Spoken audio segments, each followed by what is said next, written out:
Welcome back to Background Historian. Tonight we will delve into 1930s Germany and the rise of the Nazi Party. We will explore the rise and fall of one of the 20th century's most authoritative dictatorships. Before we begin, please subscribe and comment what you'd like to see on our next episode. Let's begin. Part 1: The Ashes of War. A nation defeated. In November 1918, the guns of the Great War finally fell silent. The fields of Europe lay in ruins, millions were dead, and empires that had stood for centuries collapsed into dust. Among the defeated stood Germany, once confident in its armies and its industrial might, now broken and humiliated. News of the armistice rippled across the country, but instead of relief, it carried with it a bitter taste of betrayal. German soldiers had fought for 4 long years, many of them believing the propaganda that victory was only a matter of time. When the ceasefire was declared, many could not understand how their leaders had accepted defeat.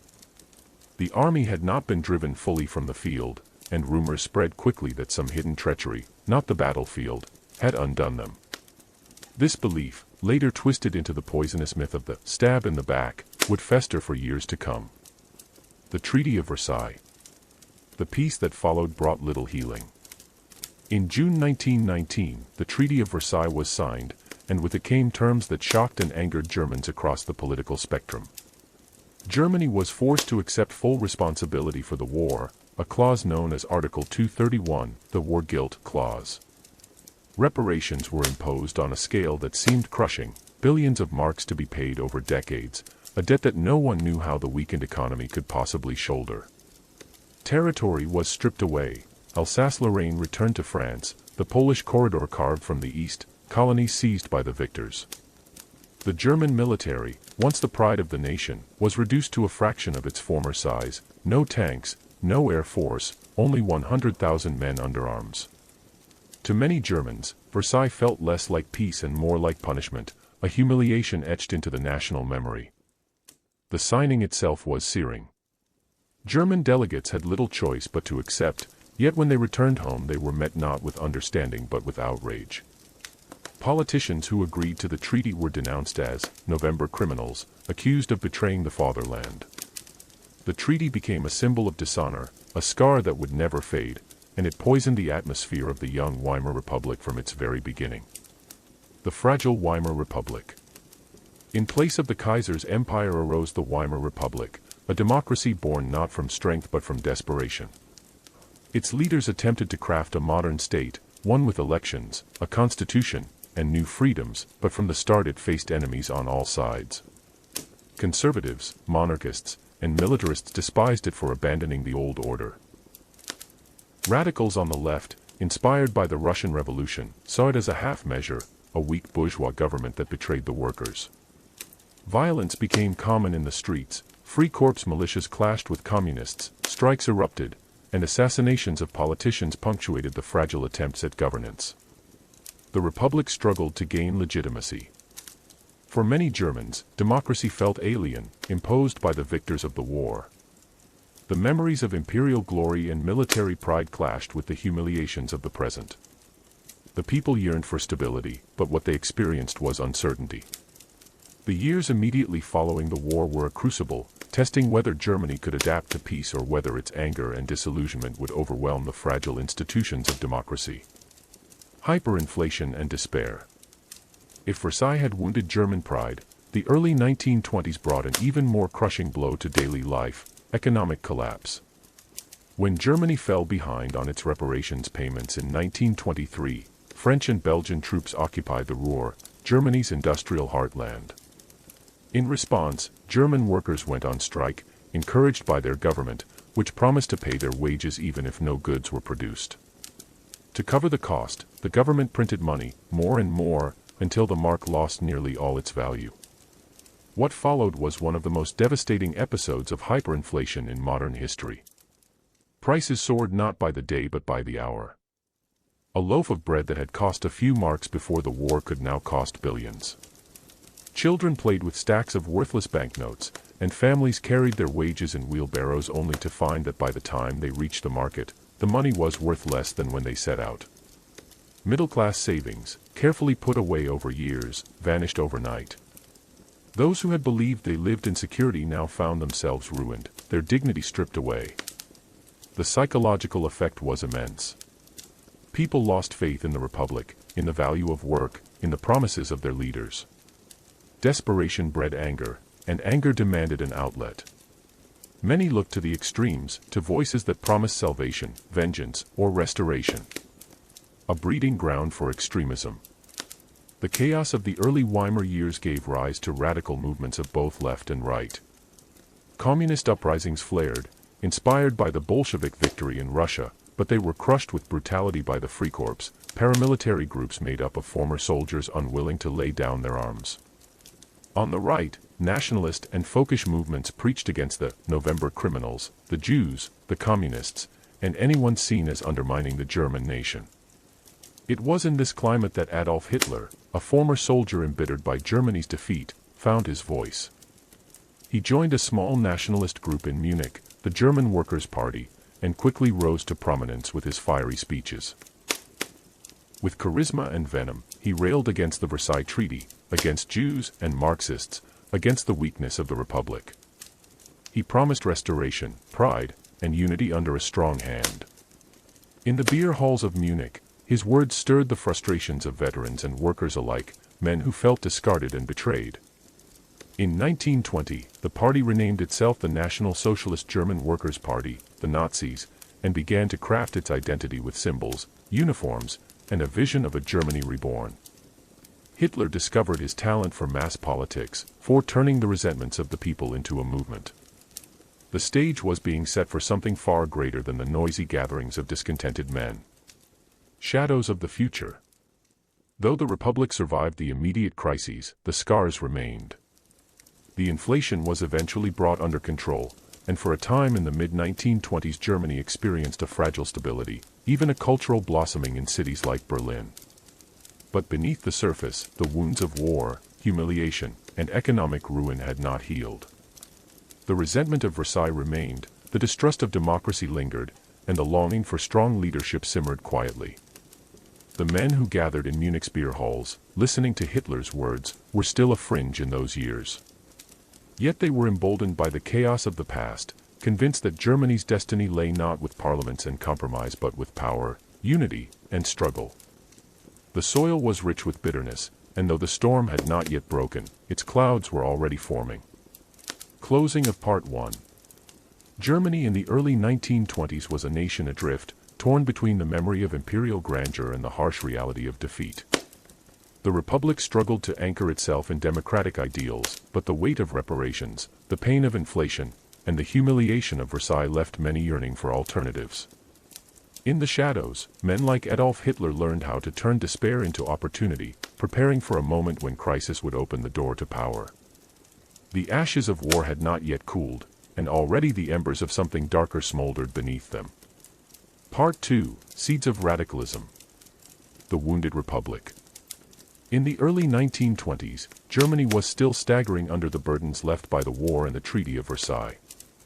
Though hyperinflation would soon dominate the headlines, even before that catastrophe the Weimar Republic was fragile and unstable. It had been born in crisis, declared in 1918 not with cheers of triumph but with the Kaiser's abdication, revolution in the streets, and mutiny in the navy. For many Germans, this new experiment in democracy felt alien, imposed upon them rather than embraced. The Republic had defenders, to be sure, but it had enemies on every side, and those enemies were loud, armed, and determined. Enemies from the left and right. On the left, the Communist Party of Germany dreamed of replicating the Russian Revolution on German soil. They organized workers' councils, led strikes, and occasionally attempted outright uprisings. In 1919, the Spartacist revolt in Berlin had been crushed with gunfire, its leaders Rosa Luxemburg and Karl Liebknecht murdered in cold blood by right-wing paramilitaries. On the right, monarchists, nationalists, and folkish groups longed for the return of a strong hand. They despised the Republic as weak, corrupt, and traitorous. For them, democracy was not the cure to Germany's humiliation but the cause of it. Caught in between, the fragile government relied heavily on the army and the Freikorps to suppress radical left-wing uprisings. Yet these same forces often sympathized with the right and carried their violence into the streets against socialists, Jews, and Republicans. The result was a country in which law seemed uncertain and justice selective. Political assassinations became alarmingly common. In 1921 alone, more than 350 political murders were committed, the vast majority by the right, and yet the courts often turned a blind eye, sentencing leftists to harsh punishment while letting right-wing killers go free. The Freikorps and the culture of violence. The Freikorps embodied the bitterness of defeat. Made up largely of veterans unwilling to give up soldiering, they roamed the countryside in ragged uniforms, armed and restless. They crushed leftist revolts, seized towns, and engaged in brutal street battles. Many saw themselves as defenders of the true Germany, betrayed by politicians and stabbed in the back by Jews and Marxists. Their violence created a culture of paramilitary politics, where uniforms, banners, and brawls became part of daily life. This culture would prove fertile ground for radical movements. Young men, stripped of purpose by the war's end, found belonging and camaraderie in these groups. They sang marching songs, carried weapons, and dreamed of restoring Germany's pride through force. Democracy was too pale, too indecisive, too weak for them. They wanted action, and in the fevered atmosphere of post-war Germany, men who promised strength found eager ears. A new voice in Munich. In Munich, a city rife with political unrest, one such voice was beginning to rise. Adolf Hitler, an Austrian by birth, had served as a messenger on the Western Front. The war had been the defining experience of his life, giving him a sense of purpose and belonging he had never known. When Germany surrendered, he felt as though the ground had been ripped from under him. Like many veterans, he embraced the myth that Germany had not truly been defeated on the battlefield but had been betrayed by traitors at home. In 1919, while working for the army in Munich, he was sent to observe a small political group, the German Workers' Party. It was insignificant at the time, little more than a handful of men in a beer hall complaining about the state of the nation. But when Hitler stood up to speak, his oratory electrified the gathering. He spoke with passion, with fury, and with a gift for channeling the frustrations of the people into blame. He denounced the Treaty of Versailles, Jews, Marxists, and the weakness of the Republic. He painted visions of a reborn Germany, strong, united, and proud. The members of the party recognized his talent immediately, and before long Hitler was no longer just an observer, he was their rising star. The Nazi Party is born. The German Workers' Party soon renamed itself the National Socialist German Workers' Party, or NSDAP, fusing nationalism with a claim to socialism to broaden its appeal.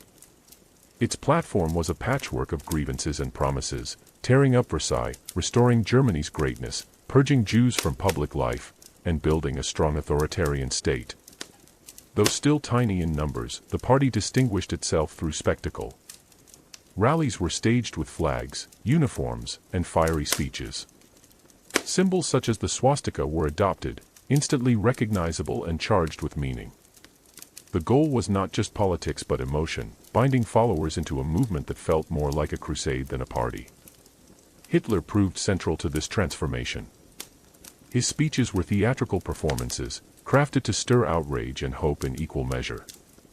He would begin slowly, almost conversationally, then rise to crescendos of fury, pounding the lectern, his voice cracking as he denounced enemies and promised salvation. Crowds left his rallies trembling, convinced they had seen not just a politician but a savior. Violence as a tool. The early Nazi movement was inseparable from violence. Inspired by the Freikorps, they formed their own paramilitary wing, the SA, or Brown Shirts. Dressed in brown uniforms, these men marched in formation, fought street battles with communists, and intimidated political opponents. Beer halls often erupted into brawls when the Nazis clashed with their rivals. To many Germans, weary of chaos, this spectacle was distasteful. But to others, especially those who longed for order through strength, it was proof that the Nazis were men of action, not empty talk. Violence became a means of recruitment as well as intimidation. The SA gave disaffected young men a sense of purpose, belonging, and power. To march under the swastika was to feel part of something larger than oneself, a movement that promised not only personal identity but national renewal. The Nazis portrayed themselves as the defenders of Germany against both Bolshevism and the supposed Jewish conspiracy they claimed had undermined the nation. The first taste of power. By 1923, the Nazis felt emboldened. Germany was once again in turmoil, this time from hyperinflation and the occupation of the Ruhr. Bread cost billions of marks, savings were destroyed, and desperation filled the air. Hitler and his followers saw their chance. They planned an uprising in Munich, hoping to seize power in Bavaria and then march on Berlin in imitation of Mussolini's March on Rome in Italy. On the night of November 8, 1923, Hitler and his stormtroopers burst into a beer hall where Bavarian officials were meeting. Shots were fired into the ceiling, and Hitler declared that the national revolution had begun. The next day, he and his supporters marched through the streets, expecting to be joined by the army and police. Instead, they were met with gunfire. 16 Nazis and 4 policemen were killed, and the putsch collapsed in chaos. Hitler was arrested and charged with treason. Seeds, not yet sprouted. The beer hall putsch was a failure, but it gave Hitler something he had not had before: national attention. His trial became a stage from which he broadcast his message, portraying himself not as a criminal but as a patriot. He served less than a year in prison, during which he dictated Mein Kampf, laying out his worldview of racial struggle, anti-Semitism, and expansion. Though many dismissed him as a fringe extremist, his ideas had been planted in the public sphere. The Republic had survived yet another challenge, but the seeds of radicalism had been sown. In the years to come, as crises returned, those seeds would take root. For now, Germany remained fragile, its democracy beset by enemies, its people restless and disillusioned. The Nazis were still small, but their mixture of spectacle, violence, and rhetoric had given them a foothold in the fractured politics of Weimar. Closing of Part 2. Germany in the early 1920s was a nation where politics was conducted as much in the streets as in the parliament, where violence and propaganda carried as much weight as laws and constitutions. Amid this turbulence, Adolf Hitler and the Nazi Party began their rise, still far from power but already learning how to exploit fear, anger, and despair. The seeds of radicalism had been planted in fertile soil, waiting for the storms of the coming years to help them grow. Part 3. The birth of the Nazi Party. After the putsch. When the beer hall putsch collapsed in blood and confusion, Adolf Hitler was left dazed and humiliated. The dream of seizing power in a single dramatic stroke had vanished in a hail of bullets. 16 of his followers lay dead, and the image of his supposed invincibility was shattered. The Weimar Republic, though battered and despised, had proven more resilient than he had imagined. Yet what seemed like defeat turned out to be the making of him. Arrested and charged with high treason, Hitler found himself not silenced but given a stage. At his trial in 1924, he turned the courtroom into a theater of propaganda. With the eyes of the nation upon him, he declared that his only crime had been love of country. He spoke for hours, defiant, articulate, framing himself as a patriot who had tried to save Germany from corruption and collapse. His words were reported in newspapers across the land, transforming him overnight from a fringe agitator into a national figure.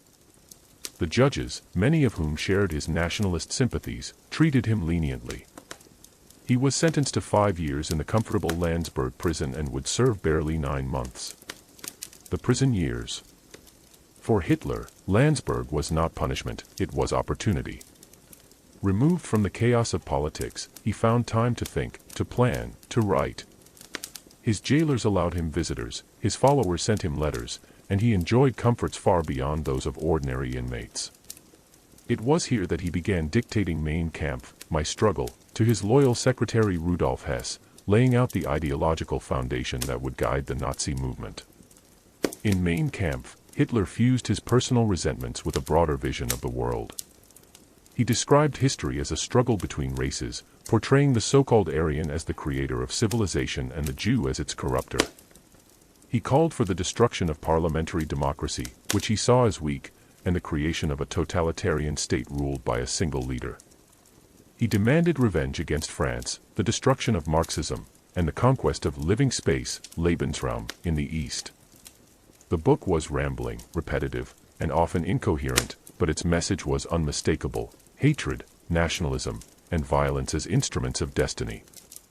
Though few read it at the time, Mein Kampf would later be treated as sacred text by the Nazi Party. For those who looked closely, it contained everything that would come: the racism, the war, the genocide, but in 1924, it was dismissed by most as the ravings of a failed revolutionary. Rebuilding from ruin. When Hitler was released from prison in December 1924, he returned to a party in disarray. The Nazi movement had splintered in his absence, its leaders divided and demoralized. The government had banned it temporarily, and many members drifted away to other nationalist groups. But Hitler had learned from his failure. He realized that the days of beer hall uprisings and street coups were over. The Weimar Republic could not be toppled by force, it would have to be dismantled from within. He set out to rebuild the party with a new strategy: legality. The Nazis would contest elections, use propaganda to win hearts and minds, and slowly erode the legitimacy of the system they sought to destroy. This was not a conversion to democracy but a recognition of how it could be manipulated. Hitler told his followers that they must first enter the system, then use its laws and institutions against itself until it collapsed from within. The new structure. The Nazi Party was restructured into a disciplined organization.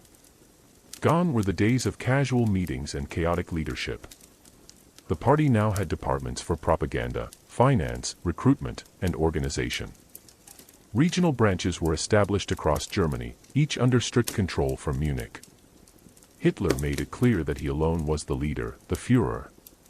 His authority was absolute, his word final. This cult of leadership became a defining feature of the movement, elevating him above ordinary politics into a figure of near-religious devotion. The SA, though still active, was reined into some degree, its violence redirected toward building the image of the party as both militant and orderly. New groups were formed: the Hitler Youth for indoctrinating children, the League of German Girls, and various professional associations for teachers, lawyers, and doctors. The Nazis began to build what would later become a parallel society, a world within a world, ready to replace the old one when the time came. Propaganda and the power of the word. Hitler's greatest weapon was not the gun but the word. He understood the power of emotion over reason, of spectacle over argument. Under his direction, the party invested heavily in propaganda. Posters, pamphlets, and newspapers spread the Nazi message that Germany's enemies were internal, that the Republic was rotten, that only unity under the Führer could restore national pride. The Nazi paper Völkischer Beobachter, the People's Observer, became their mouthpiece, filled with lurid headlines about Jewish conspiracies and Marxist threats. Mass rallies grew in size and ambition, choreographed with precision, banners waving, torches blazing, bands playing martial tunes. The aesthetic of power was being crafted deliberately. Even those who despised the Nazis could not deny the emotional pull of their performances. The quiet years. The late 1920s were a paradox for the Nazis. The Weimar Republic entered a brief period of relative stability under the Dawes Plan, which restructured reparations and brought American loans that fueled recovery. Cities flourished again, the currency stabilized, and culture blossomed in film, music, and art. For many Germans, life seemed to be improving.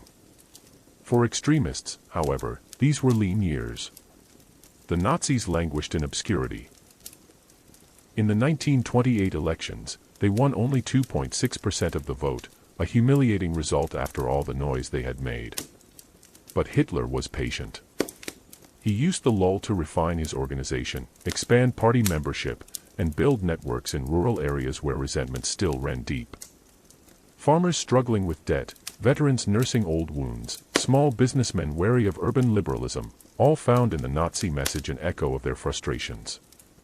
The movement grew slowly, steadily, quietly. The storm approaches. Hitler's fortunes changed not because of what he did but because of what happened to the world around him. In 1929, the Great Depression struck. The crash of Wall Street sent shockwaves across the globe, and Germany, dependent on foreign loans, was hit hard. Banks failed, businesses collapsed, and unemployment soared to 6 million. Families who had begun to rebuild after years of hardship saw everything vanish again. Hunger returned, despair deepened, and faith in the Republic evaporated. The conditions Hitler had long awaited were finally at hand. As democracy faltered under the weight of crisis, the Nazis offered simple answers to complex problems. Blame the Jews, blame the Marxists, blame the weak politicians of Weimar. Where others hesitated, they shouted. Where others reasoned, they promised. Their rally swelled once again, their flags unfurled, their message sharpened to a point. The failures of the system became their greatest weapon. Closing of Part 3. By the end of the 1920s, the Nazi Party had transformed from a band of extremists into a formidable political machine, waiting for the right storm to lift it to power.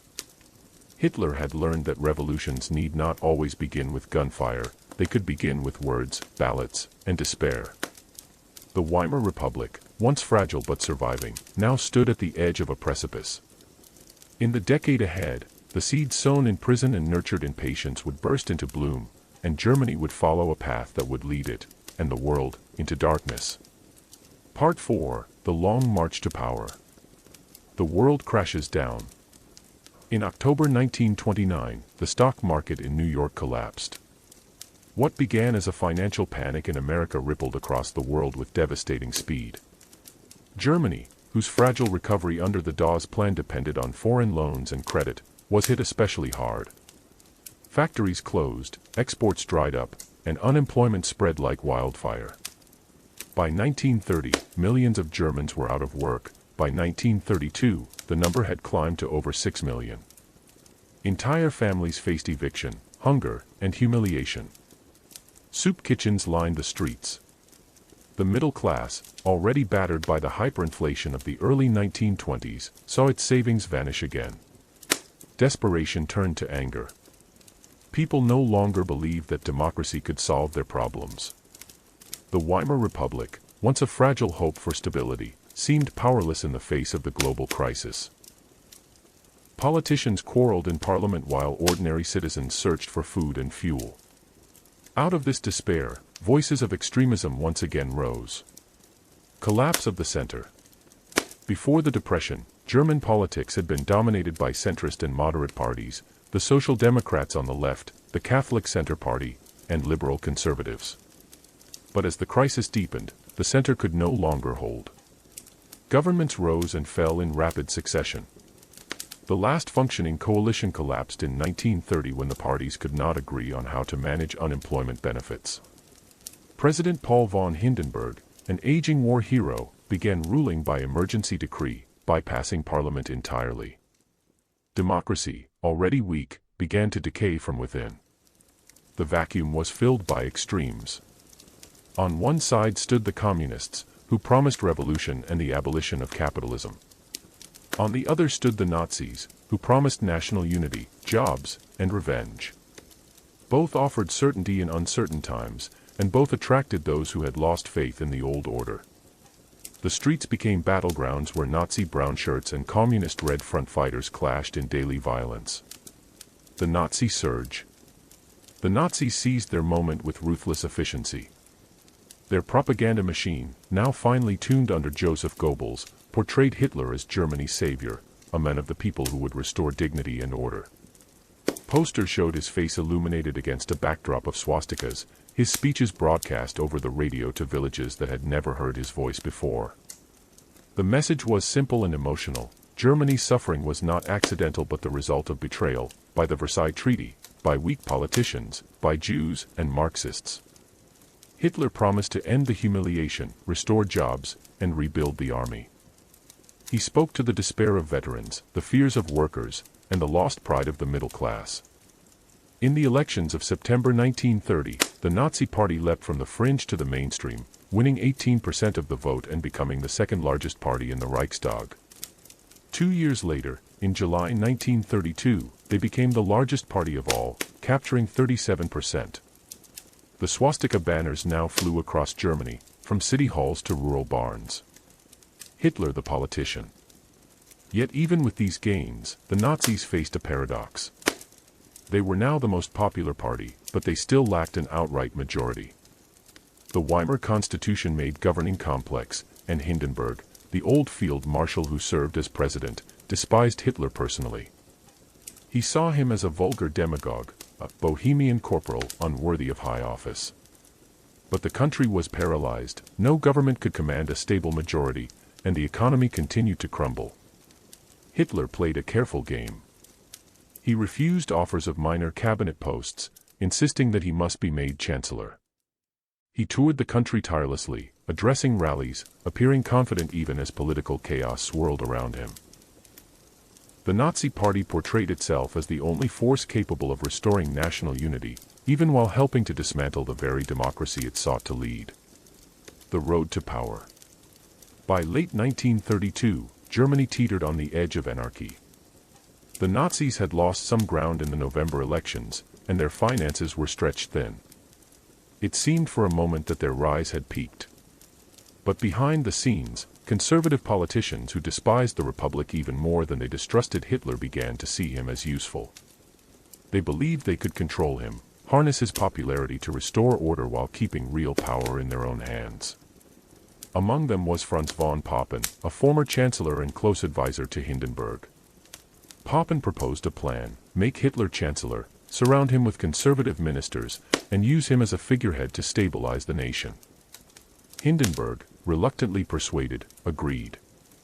On January 30, 1933, Adolf Hitler was appointed Chancellor of Germany. Torchlight and illusion. That night, crowds gathered in the streets of Berlin, waving flags and carrying torches. They marched through the Brandenburg Gate chanting "Heil Hitler," their faces lit by the flickering glow of fire. To them, this was the rebirth of Germany, the end of humiliation, the beginning of greatness.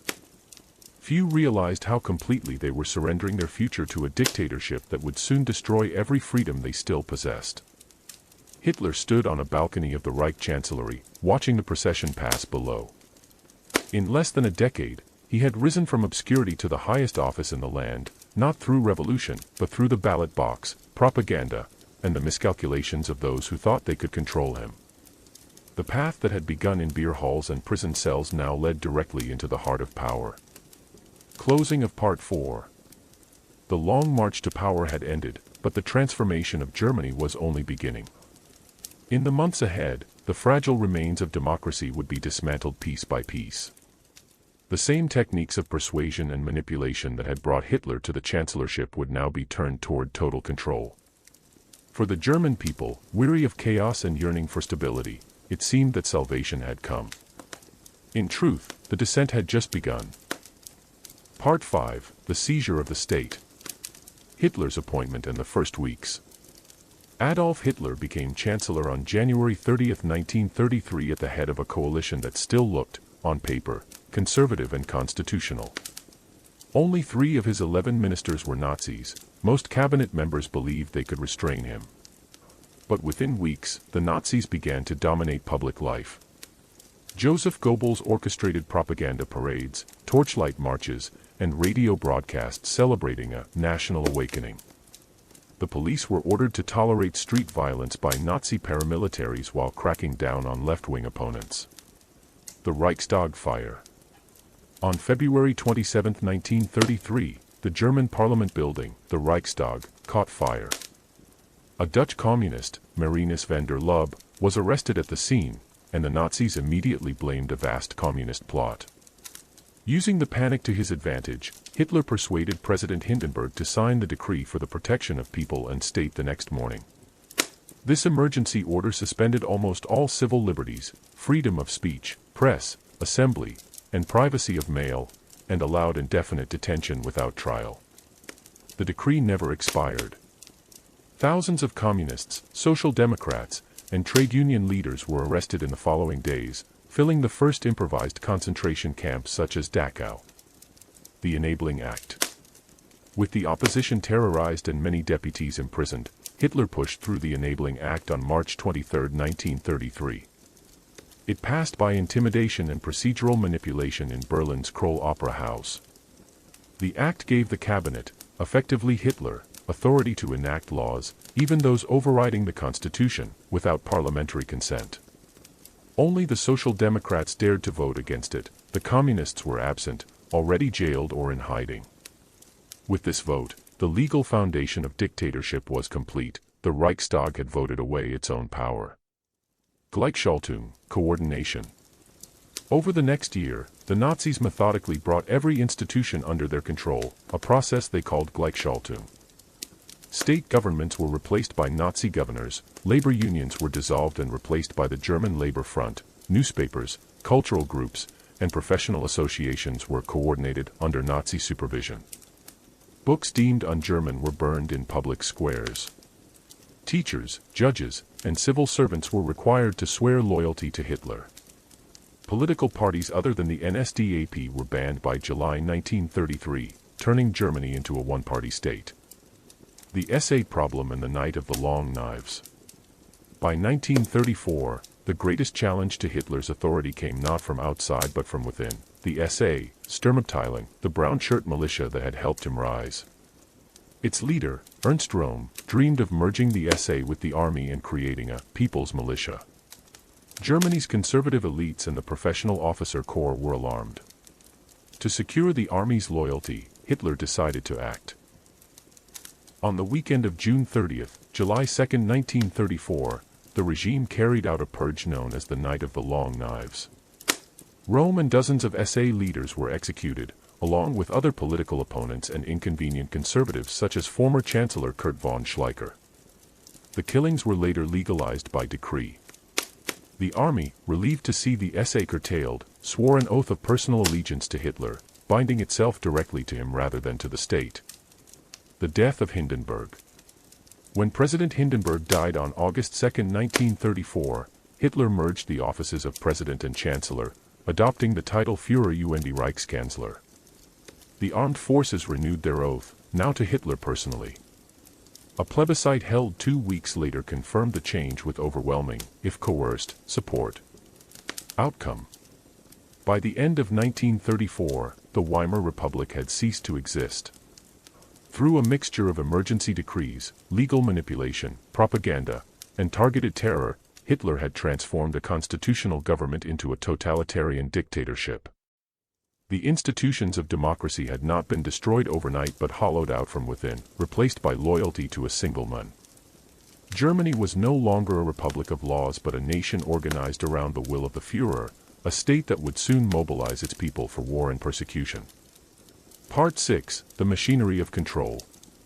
The total state emerges. By the middle of 1934, Hitler's power was absolute. The political opposition had been destroyed, the army sworn to him personally, and the civil service purged of dissent. Yet dictatorship in name was not enough. To endure, it required control over the thoughts, emotions, and private lives of millions. The Nazi regime set out to construct a total state, one that reached into every home, school, workplace, and conversation. It would rely not only on force but on persuasion, creating an illusion of unity so complete that many Germans came to believe in it willingly. Propaganda as a weapon. At the heart of this control stood propaganda. Joseph Goebbels, appointed Minister for Public Enlightenment and Propaganda, oversaw a vast apparatus that touched every medium: newspapers, radio, film, theater, music, and art. His goal was not merely to inform but to shape reality itself. The regime's propaganda blended triumphalism with fear, presenting Hitler as both savior and protector, Germany as reborn, and the nation's enemies, Jews, communists, and foreign powers, as constant threats. The radio became the most powerful tool of this effort. Cheap receivers, the Volksempfänger, People's Radio, were produced so that nearly every household could listen to the Führer's voice. His speeches were broadcast live, transforming political events into moments of national ritual. Newsreels and cinemas showed parades, youth rallies, and images of order and prosperity. Carefully staged photographs depicted Hitler as tireless, kind to children, and devoted to the people. Every poster and broadcast reinforced the idea that he and Germany were one. The control of culture. Books, art, and music were stripped of diversity and pressed into service of ideology. Works by Jewish, socialist, or degenerate authors were banned. In May 1933, students and stormtroopers had burned thousands of books in Berlin's Babelplatz, a symbolic cleansing of the intellect. Modern art was denounced as decadent, replaced by heroic depictions of soldiers, peasants, and mothers. Jazz and atonal music were outlawed as non-Aryan. The regime sponsored exhibitions and films that glorified strength, purity, and unity, most famously Leni Riefenstahl's Triumph of the Will, which immortalized the 1934 Nuremberg rally in sweeping, cinematic grandeur. Censorship became total. Every newspaper editor was required to join the Reich press chamber, and Goebbels' ministry issued daily directives dictating headlines, language, and even the tone of stories. The goal was uniformity of thought, a nation reading, seeing, and hearing the same message, repeated until it felt like truth. The instruments of terror. Beneath the surface of pageantry and propaganda, the Nazi regime built its foundation on fear. The Gestapo, or secret state police, emerged as its most notorious instrument. Created in Prussia under Hermann Göring and later absorbed into the SS, the Gestapo operated without judicial oversight. It could arrest anyone on suspicion of disloyalty and send them to concentration camps without trial. In reality, the Gestapo's numbers were relatively small, perhaps fewer than 15,000 for the whole Reich, but its power lay in the perception of omnipresence. Ordinary citizens, teachers, and neighbors became informants, denouncing others for unguarded remarks or private jokes. Terror worked because people believed they were always being watched. Parallel to the Gestapo stood the SS, Schutzstaffel, led by Heinrich Himmler. Originally formed as Hitler's personal guard, the SS grew into a sprawling organization controlling police, intelligence, and later the entire camp system. Its members swore absolute loyalty to the Führer and were indoctrinated in racial ideology. The SS became a state within a state, ruthlessly efficient, secretive, and devoted to enforcing Nazi racial policy. The concentration camps. The early concentration camps, such as Dachau near Munich, were created in 1933 to imprison political opponents, communists, trade unionists, and dissidents. Prisoners were subjected to beatings, forced labor, and humiliation meant to break their spirit. Over time, the camps evolved from instruments of political repression into tools of racial persecution and, eventually, mass murder. But even in these early years, they served as a warning: opposition would not be tolerated. Reports of camp brutality circulated, yet few dared to speak. Many Germans told themselves the inmates were criminals or traitors who deserved their fate. The sight of uniformed guards, the whispered stories of disappearances, and the ever-present propaganda convinced much of the population to look away, or even approve. Indoctrination of youth. The Nazi regime understood that true control lay not only in silencing dissent but in shaping the next generation. The Hitler Youth and League of German Girls became compulsory organizations designed to replace the family and church as the moral authority in children's lives. Boys learned discipline, obedience, and military skills. Girls were taught loyalty, motherhood, and devotion to the Führer. School curricula were rewritten to glorify German history, vilify Jews, and emphasize racial purity. Biology lessons became exercises in eugenics, mathematics problems revolved around military logistics, and history was rewritten to present Germany as a perpetual victim of enemies abroad and within. Teachers were required to join the National Socialist Teachers League and to pledge loyalty to Hitler. Those who resisted were dismissed or arrested. Through education and youth movements, the regime aimed to produce citizens who would never question authority because they had never known another worldview. The church and private life. Religion posed a more complex challenge. The Nazis initially sought accommodation with both Protestant and Catholic churches, signing a concordat with the Vatican in 1933 that guaranteed church rights in exchange for political neutrality. In practice, however, the regime sought to subordinate faith to ideology. Protestant churches were reorganized under a pro-Nazi, German Christian movement, while dissenting pastors such as Martin Niemöller were imprisoned. Catholic priests who criticized the state faced harassment, trial, or exile. Private life too was politicized.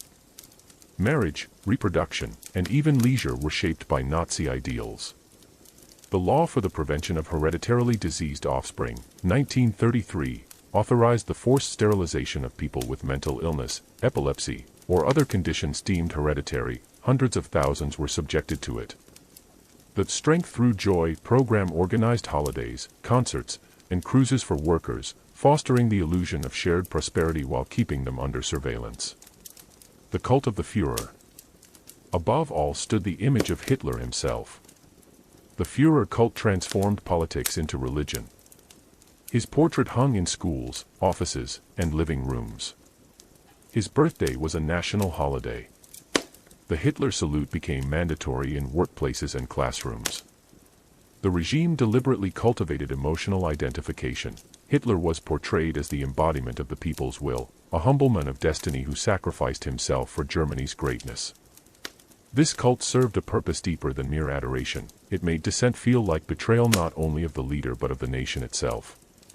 Germans who doubted Nazi policy were told they were betraying their community. The distinction between personal loyalty and political submission vanished. Closing of Part 6. By the late 1930s, Germany had been transformed. The outward forms of society, schools, newspapers, workplaces, and churches, remained, but their content had been emptied and refilled with ideology. Propaganda persuaded, terror silenced, indoctrination molded the young. The Gestapo, the SS, and the Ministry of Propaganda formed the three pillars of the totalitarian state: fear, faith, and spectacle. The dictatorship no longer needed to shout. It was embedded in daily life, in habits, rituals, and silences. A nation that once argued and voted now marched and saluted, convinced that it had found unity at last. Yet behind the facade of strength, the regime was preparing for its next transformation, from control of its own people to conquest of others. Part 7: Persecution and Purge. Consolidation through fear. After Hitler combined the offices of President and Chancellor in 1934, there was no remaining constitutional restraint on his power. The new Reich was presented as harmonious and united, but beneath that surface lay a deliberate policy of intimidation. Every layer of German society, political, professional, religious, and private, was sifted for loyalty. Those who hesitated or mocked the regime found themselves excluded, interrogated, or worse. The Gestapo's arrests no longer focused only on communists or social democrats. Anyone could be accused of defeatism or insulting the Führer. The fate of the opposition. The first victims of systematic persecution were the parties and unions that had formed the backbone of the Weimar Republic. Their offices were raided, assets seized, and newspapers shut down. Tens of thousands of members were imprisoned in makeshift detention centers that evolved into permanent concentration camps. Inside these early camps, Dachau, Oranienburg, Lichtenberg, guards operated with almost total impunity. Prisoners were forced into menial labor and subjected to beatings, humiliation, and psychological terror. The purpose was not extermination but annihilation of will, a demonstration that resistance was futile. Local governments, courts, and police departments learned the lesson quickly. Judges sympathetic to the old constitution were replaced, prosecutors adapted their indictments to fit the new political crimes. The line between ordinary justice and political repression dissolved, turning the law into an instrument of the state's vengeance. The Purge of 1934. Within the Nazi movement itself, power struggles persisted. The SA, whose millions of members had provided the muscle for street battles in the years before 1933, expected a reward. Its leader Ernst Röhm spoke openly about a second revolution that would replace Germany's elites with the party's rank and file. To the army and conservative business circles this sounded like a threat of chaos. Hitler, needing the generals' support for his rearmament plans, sided with them. At the end of June 1934 he ordered the elimination of Röhm and his lieutenants. SS units arrested SA leaders at their hotels and meeting halls. Many were shot without trial. Others targeted included political adversaries, old enemies from the right, and critics inside the bureaucracy. The episode became known as the Night of the Long Knives. When the killings ended after several days, at least 85 people were dead by official count, likely far more. Hitler announced that he had become the supreme judge of the German people. The army publicly thanked him for restoring discipline, sealing its alliance with the regime. The expansion of the police state. The purge legitimized extrajudicial killing as a tool of policy. It also elevated Heinrich Himmler's SS and Reinhard Heydrich's Security Service, SD, above all other police forces. The Gestapo was centralized under SS command. Concentration camps were reorganized on a national basis. The Ministry of Justice accepted that political prisoners could remain in protective custody indefinitely, outside any court procedure. Fear of the camps, combined with the social incentives of joining party organizations, produced what historians later called self-coordination. People censored themselves long before the state needed to intervene. Persecution beyond politics. By 1935 to 36, the machinery of repression broadened from political opponents to groups defined by race, lifestyle, or belief. Jehovah's Witnesses were jailed for refusing military service, Roma and Sinti were rounded up, gay men were arrested under expanded interpretations of paragraph 175. Jews were steadily excluded from professional life and public spaces, culminating in the Nuremberg Laws of 1935, which stripped them of citizenship and forbade marriage or sexual relations between Jews and Aryans. These laws were justified with pseudo-scientific rhetoric about blood and heritage, turning prejudice into statute. Everyday complicity. While terror remained visible, many Germans experienced it indirectly, through stories, dismissals, and the sudden disappearance of neighbors. Others benefited from it. Vacancies created by purges opened jobs, confiscated businesses changed hands, denunciation settled personal grudges. Participation did not always mean enthusiasm, but silence and adaptation allowed the system to function smoothly. The new normal. By the end of the 1930s, repression had become routine. The concentration camp network expanded, the Gestapo's reach extended into annexed territories, and the SS developed into an empire of its own. The Nazi state no longer needed large-scale violence to maintain control. The memory of the purge and the visibility of persecution kept most citizens obedient. The illusion of stability, orderly streets, low unemployment, national pride, rested upon fear and exclusion. Part 8. The War on the Jews begins. Ideology turned into policy. Antisemitism had been woven into Nazi ideology from its origins. In Mein Kampf and countless speeches, Hitler described Jews not as individuals or a faith but as a race whose very existence endangered civilization. Once in power, the regime translated this fantasy into administrative reality.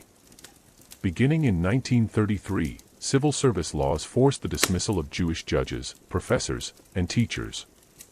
Doctors lost hospital appointments, lawyers were disbarred, artists were expelled from professional guilds.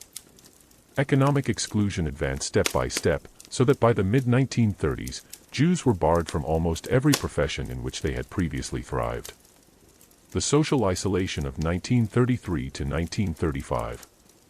Early discrimination combined legal decrees with orchestrated public pressure. Boycotts of Jewish shops were staged by SA units standing outside with placards warning, "Don't buy from Jews." Violence was sporadic but ever-present, creating a climate of fear. Newspapers such as Der Stürmer saturated the public sphere with caricatures and slanders portraying Jews as corrupt, greedy, or sexually predatory. Many Germans who would not themselves attack a neighbor nonetheless absorbed the message that Jews were outsiders. The government simultaneously urged the population to behave lawfully, presenting persecution as a bureaucratic process rather than mob action.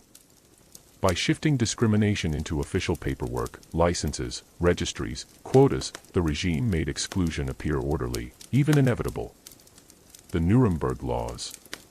In September 1935, during the annual party rally in Nuremberg, Hitler announced two measures that codified antisemitism at the core of German law, the Reich Citizenship Law and the Law for the Protection of German Blood and Honor.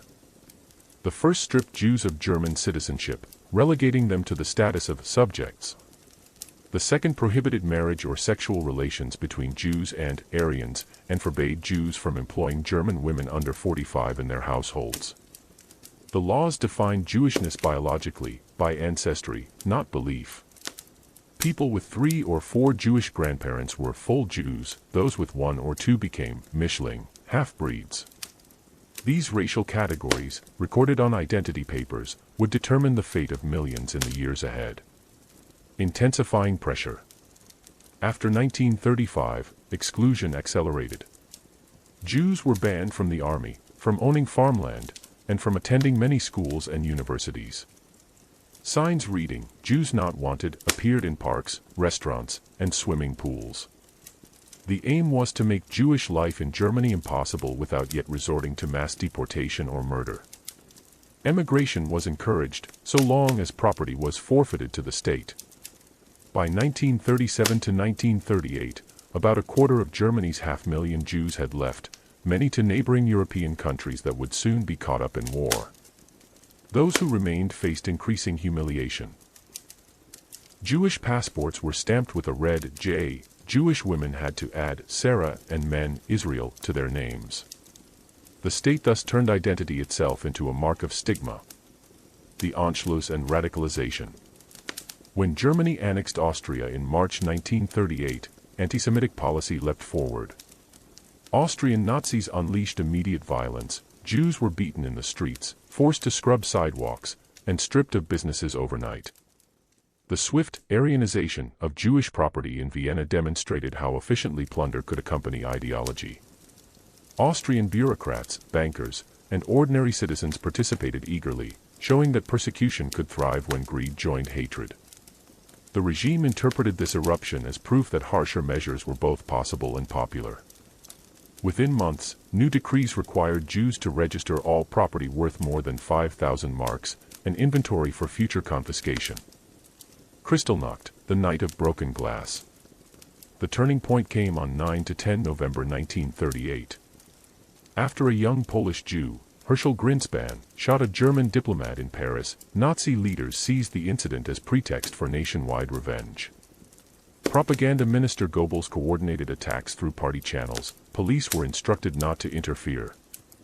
That night, mobs smashed the windows of some 7,500 Jewish shops, burned more than 250 synagogues, and vandalized cemeteries across Germany and Austria.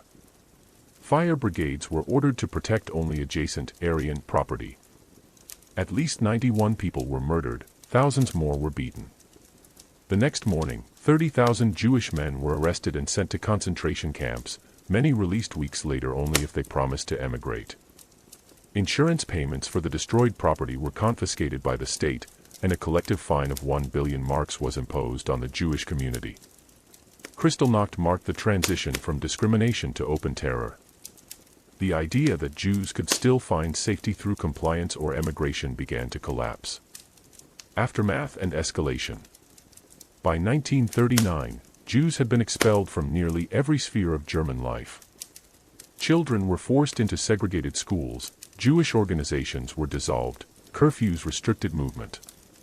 The community's remaining institutions, synagogues, welfare agencies, newspapers, existed only under police supervision.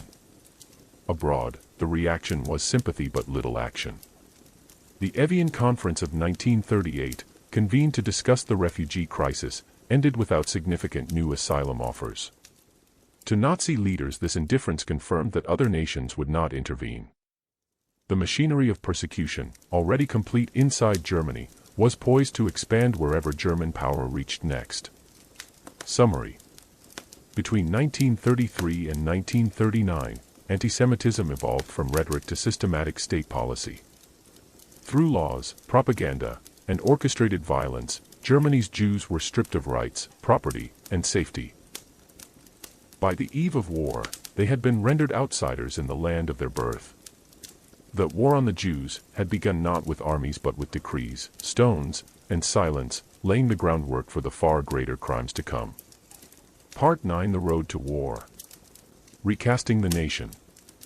Once Hitler had secured internal control, his attention turned outward. The Nazi worldview had always been expansionist. The German people, he claimed, needed Lebensraum, living space, to thrive. In Mein Kampf, he wrote that Germany must look eastward, conquering territory from inferior Slavic peoples. During the first years of power, these ideas were cloaked in diplomatic caution. Germany, weakened by the Versailles restrictions, could not yet defy the great powers openly. But behind the facade of peace, the regime began a massive military and economic mobilization. Rearmament started secretly in 1933. Engineers worked under civilian cover to design new aircraft and tanks. Factories that supposedly made tractors were fitted to produce armored vehicles. In 1935, the deception ended.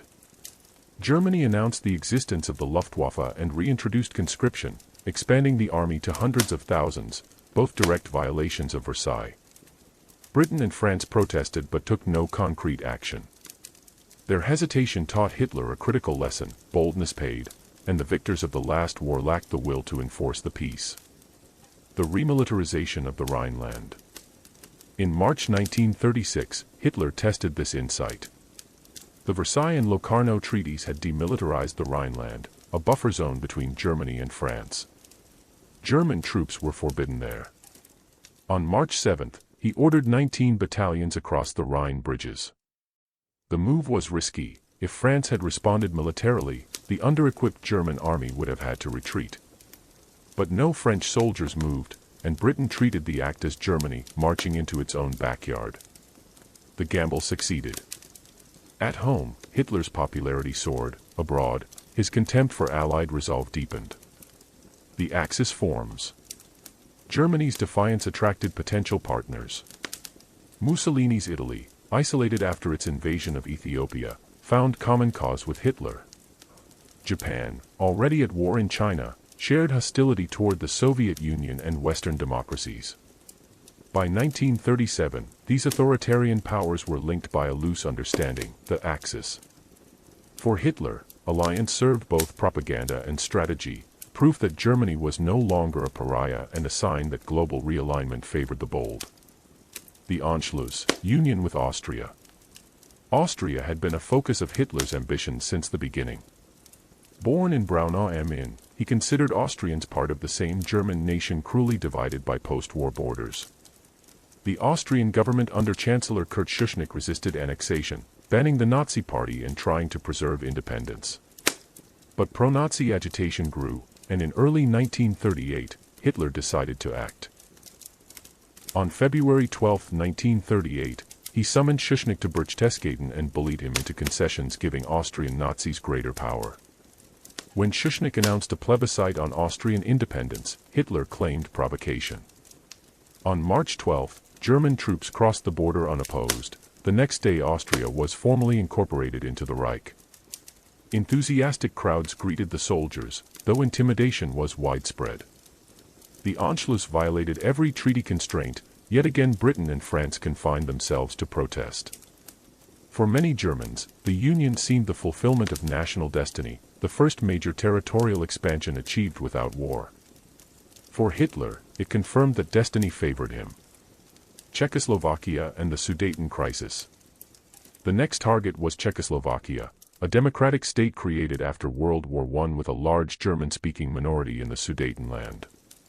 Hitler demanded autonomy for the Sudeten Germans, then full annexation.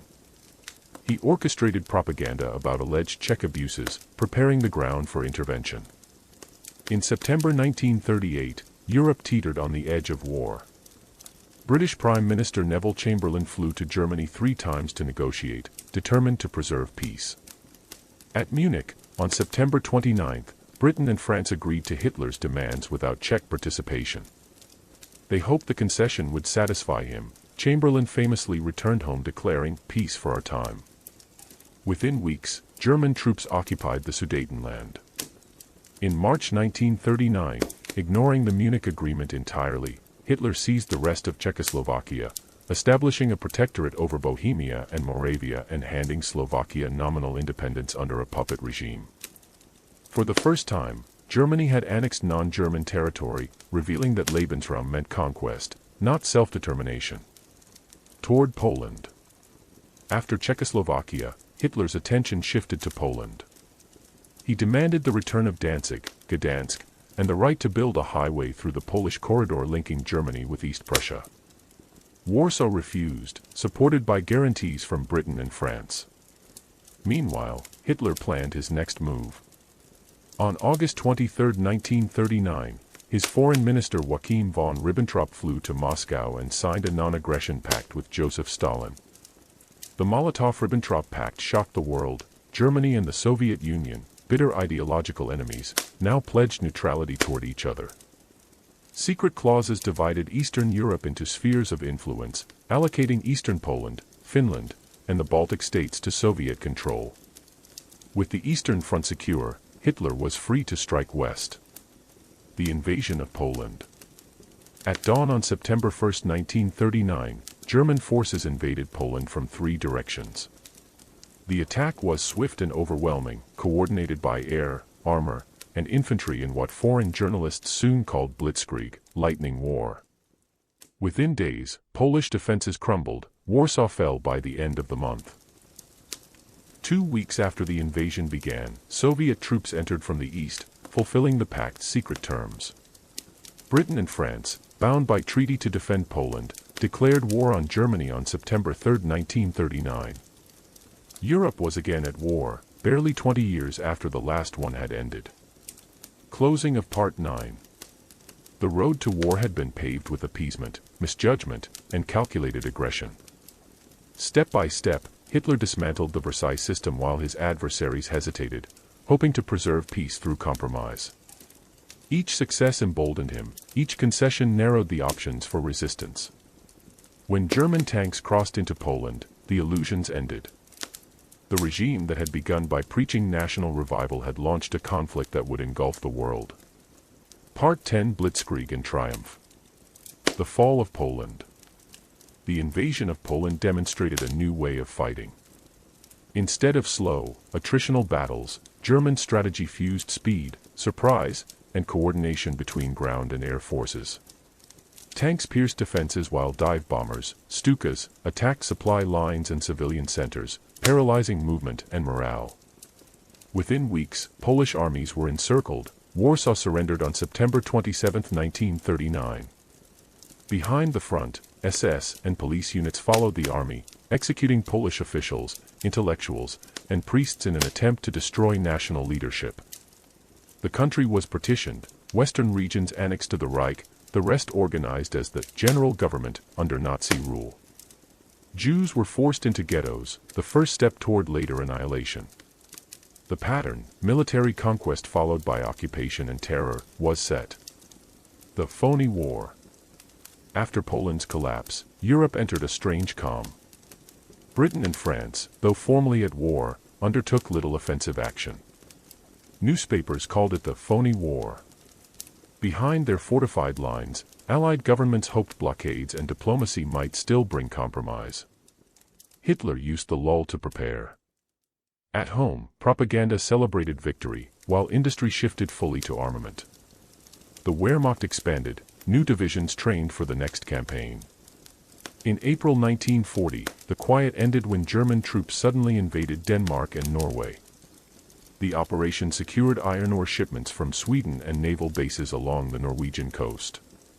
The swift success humiliated Allied planners and boosted the image of German invincibility. The Western Offensive.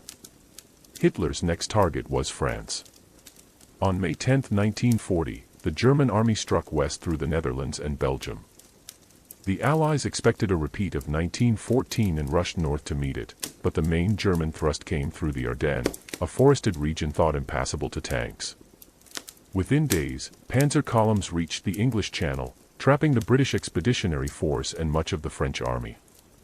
As Dunkirk burned, British and French troops evacuated across the Channel under constant air attack. France, demoralized and divided, surrendered on June 22, 1940. Hitler visited Paris briefly, posing before the Eiffel Tower in triumph. Northern France came under German occupation, the south became the collaborationist Vichy state. In 6 weeks, the army that had once withstood 4 years of World War was defeated. Britain alone. Only Britain remained defiant. Expecting negotiation, Hitler offered peace. Prime Minister Winston Churchill refused. The Luftwaffe then launched the Battle of Britain, aiming to destroy the Royal Air Force and force submission through bombing. For months in 1940, dogfights raged over southern England. British radar, home defense, and the resilience of pilots turned the tide. When invasion proved impossible, Germany switched to nighttime bombing of cities, the Blitz.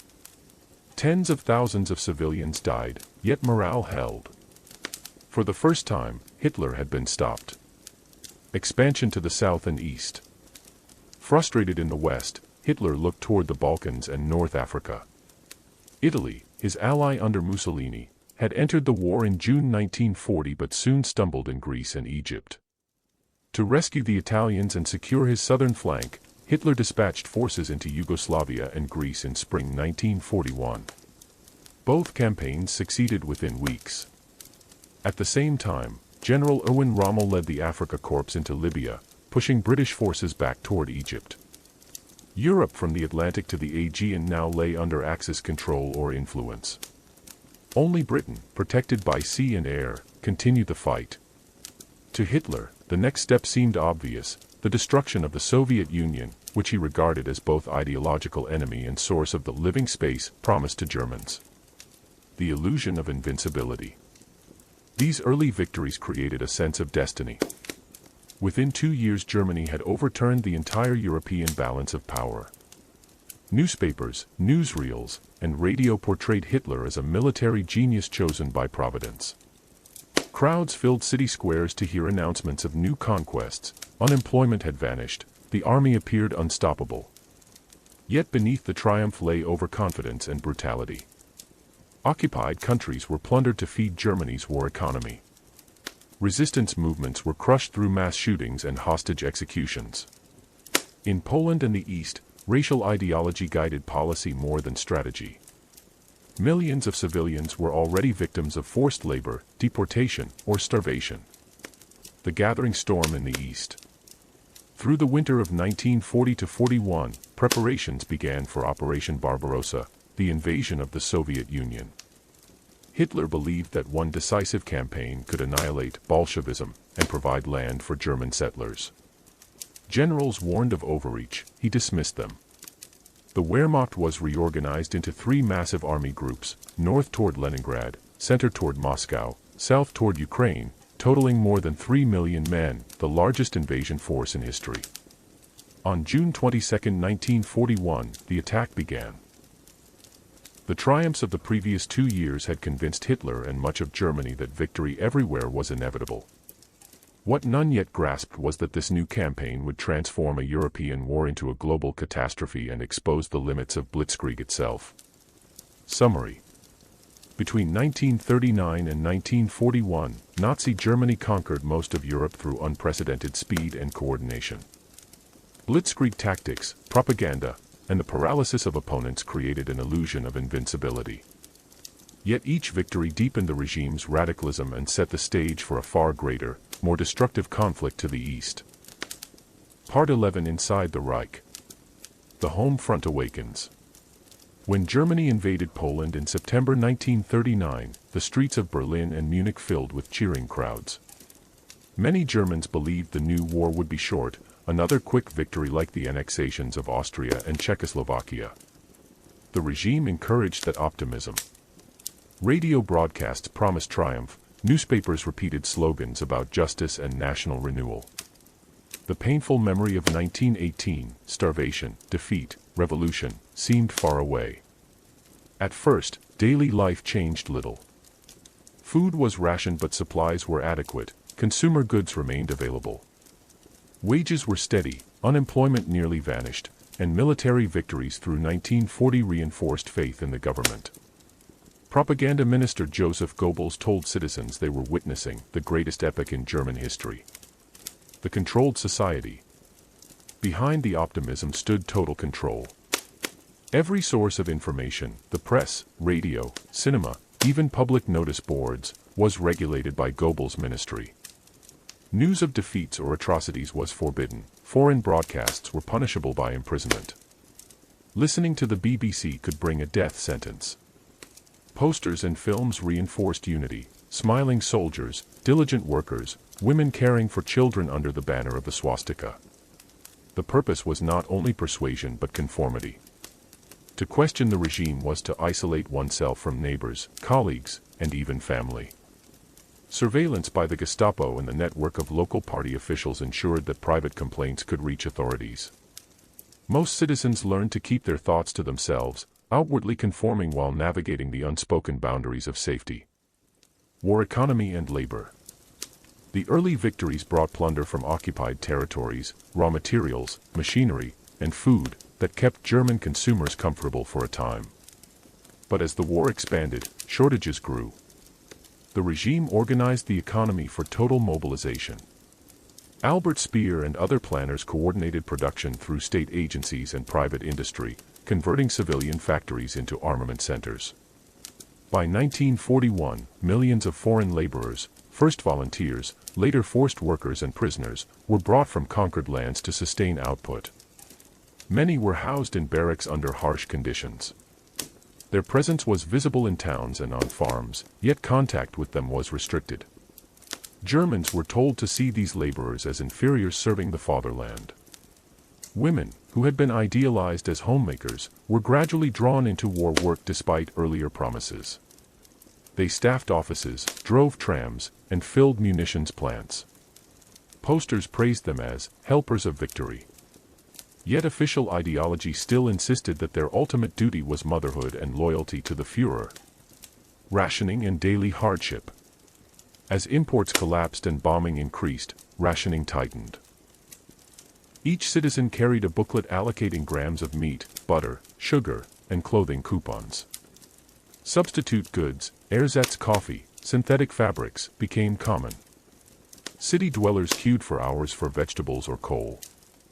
Still, living standards for Germans remained far above those of occupied populations, who were systematically stripped of resources to feed the Reich. Black markets flourished. Farmers could barter eggs or meat for scarce goods, while city residents traded jewelry or cigarettes for food. Such exchanges, though illegal, were tolerated so long as they did not challenge authority. The regime's propaganda framed endurance as patriotic duty. Each sacrifice strengthens the front. Bombing and fear. From 1940 onward, air raids brought war home. The British Blitz targeted industrial cities and ports, followed later by massive Allied bombing campaigns. Civilians built shelters, carried gas masks, and learned to distinguish sirens signaling danger and all clear. Nights spent underground became routine. At first, the bombing hardened resolve. Propaganda emphasized resilience and revenge. But as raids intensified, fear and fatigue grew. Families were separated by evacuation programs, children were sent to rural camps. The sense of invulnerability that had marked the early war years faded. For many Germans, the burning of their cities became their first experience of destruction on a scale previously inflicted only on others. Knowledge and silence. Throughout the war, rumors circulated about what was happening in occupied Europe, the shootings in Poland and the East, the deportations of Jews. Soldiers on leave and railway workers spoke of trains full of prisoners. Most Germans did not know the full extent of the Holocaust, but many sensed that atrocities were being committed in their name. The regime relied on selective ignorance. Information was available enough to intimidate yet vague enough to deny. Propaganda framed deportations as resettlement or labor service. Anti-Jewish rhetoric remained constant. By 1942, nearly all of Germany's remaining Jews had been deported. Their disappearance from neighborhoods and workplaces was often met with uneasy silence. Some expressed sympathy, others benefited from confiscated homes and possessions. The line between belief and complicity blurred. Morale and obedience. By 1942-43, as casualties rose and rationing deepened, Goebbels launched his campaign for total war. The message was that every German must fight, work, or sacrifice for survival. Public rallies replaced optimism with grim determination. Yet resistance remained rare. Centuries of authoritarian tradition, years of propaganda, and fear of punishment combined to suppress dissent. Small groups such as the White Rose students in Munich or pastors like Dietrich Bonhoeffer stood out precisely because they were exceptions. The fabric of daily life. For most citizens, the war years meant adaptation rather than rebellion. Finding food, caring for family, obeying orders. Even those disillusioned by losses clung to the hope that endurance would eventually bring peace. The state's ability to fuse ideology with routine, to make obedience feel normal, was its most enduring achievement. Closing of Part 11. Inside the Reich, the boundary between enthusiasm and submission vanished. People worked, queued, and prayed for survival while the regime demanded faith in victory long after it was plausible. The dictatorship's strength lay not only in its armies or its police but in its mastery of perception, a population convinced that individual suffering was part of a collective destiny. As the war turned against Germany, that illusion would be tested to the breaking point. Part 12. The Holocaust takes form. From persecution to extermination. Before the Second World War, Nazi policy toward Jews focused on exclusion and forced emigration. The regime's aim was to drive Jews out of German life, not yet to kill them systematically. With the invasion of Poland in 1939, that policy changed. Germany now ruled over more than 2 million Polish Jews, too many to expel and unwanted anywhere else. The war created both opportunity and cover for a radical new solution: physical annihilation. Ghettos and forced labor. In occupied Poland, Jewish communities were confined to walled districts known as ghettos. The largest, in Warsaw and Lodz, held hundreds of thousands under appalling conditions. Families crowded into single rooms, food rations were minimal, disease spread quickly. German authorities exploited the ghettos as reservoirs of forced labor, compelling men, women, and children to work in factories and workshops for the war economy. The ghettos were never meant to be permanent. They were holding areas, a temporary measure until a solution could be decided. By 1941, starvation and disease had already killed tens of thousands. The invasion of the Soviet Union. The decisive turning point came with Operation Barbarossa, the invasion of the Soviet Union in June 1941. Behind the advancing Wehrmacht followed special SS units called Einsatzgruppen, task forces, whose mission was to eliminate Jews, communist officials, and other undesirables. Their actions transformed mass murder from policy to practice. In town after town, the Einsatzgruppen, aided by local collaborators, rounded up Jewish men, women, and children, marched them to forests or ravines, and shot them. The massacre at Babi Yar near Kiev in September 1941, where more than 33,000 Jews were killed in 2 days, was one of many such atrocities. By the end of that year, well over 1 million Jews had been murdered in the occupied Soviet territories. The path to the final solution. The scale of these killings created logistical and psychological strain. Shooting entire communities required large numbers of troops and ammunition. It also left many perpetrators traumatized. Nazi leaders sought a method that was, in their words, more efficient. In late 1941, construction began on new facilities in occupied Poland designed specifically for mass murder. Chelmno was the first, using sealed trucks pumped with exhaust fumes. Others, Belzec, Sobibor, Treblinka, Majdanek, and Auschwitz-Birkenau, followed. These sites combined deportation logistics, forced labor, and extermination in one system. The Wannsee Conference. On January 20, 1942, senior SS and government officials met in a villa on Berlin's Wannsee Lake. The Wannsee Conference, chaired by Reinhard Heydrich, formalized plans for what they called the Endlösung der Judenfrage, the final solution to the Jewish question. Deportations would be organized from across Europe to extermination centers in the East.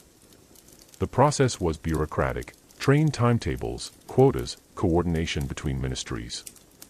The language was euphemistic: special treatment, evacuation, but the intent was clear. The death camps. In these camps, murder was industrialized. Victims were transported in sealed freight cars, often after days without food or water. On arrival, they were divided into those fit for labor and those sent directly to gas chambers disguised as showers. Zyklon B, a cyanide-based pesticide, was used in Auschwitz. Elsewhere, carbon monoxide engines provided the poison.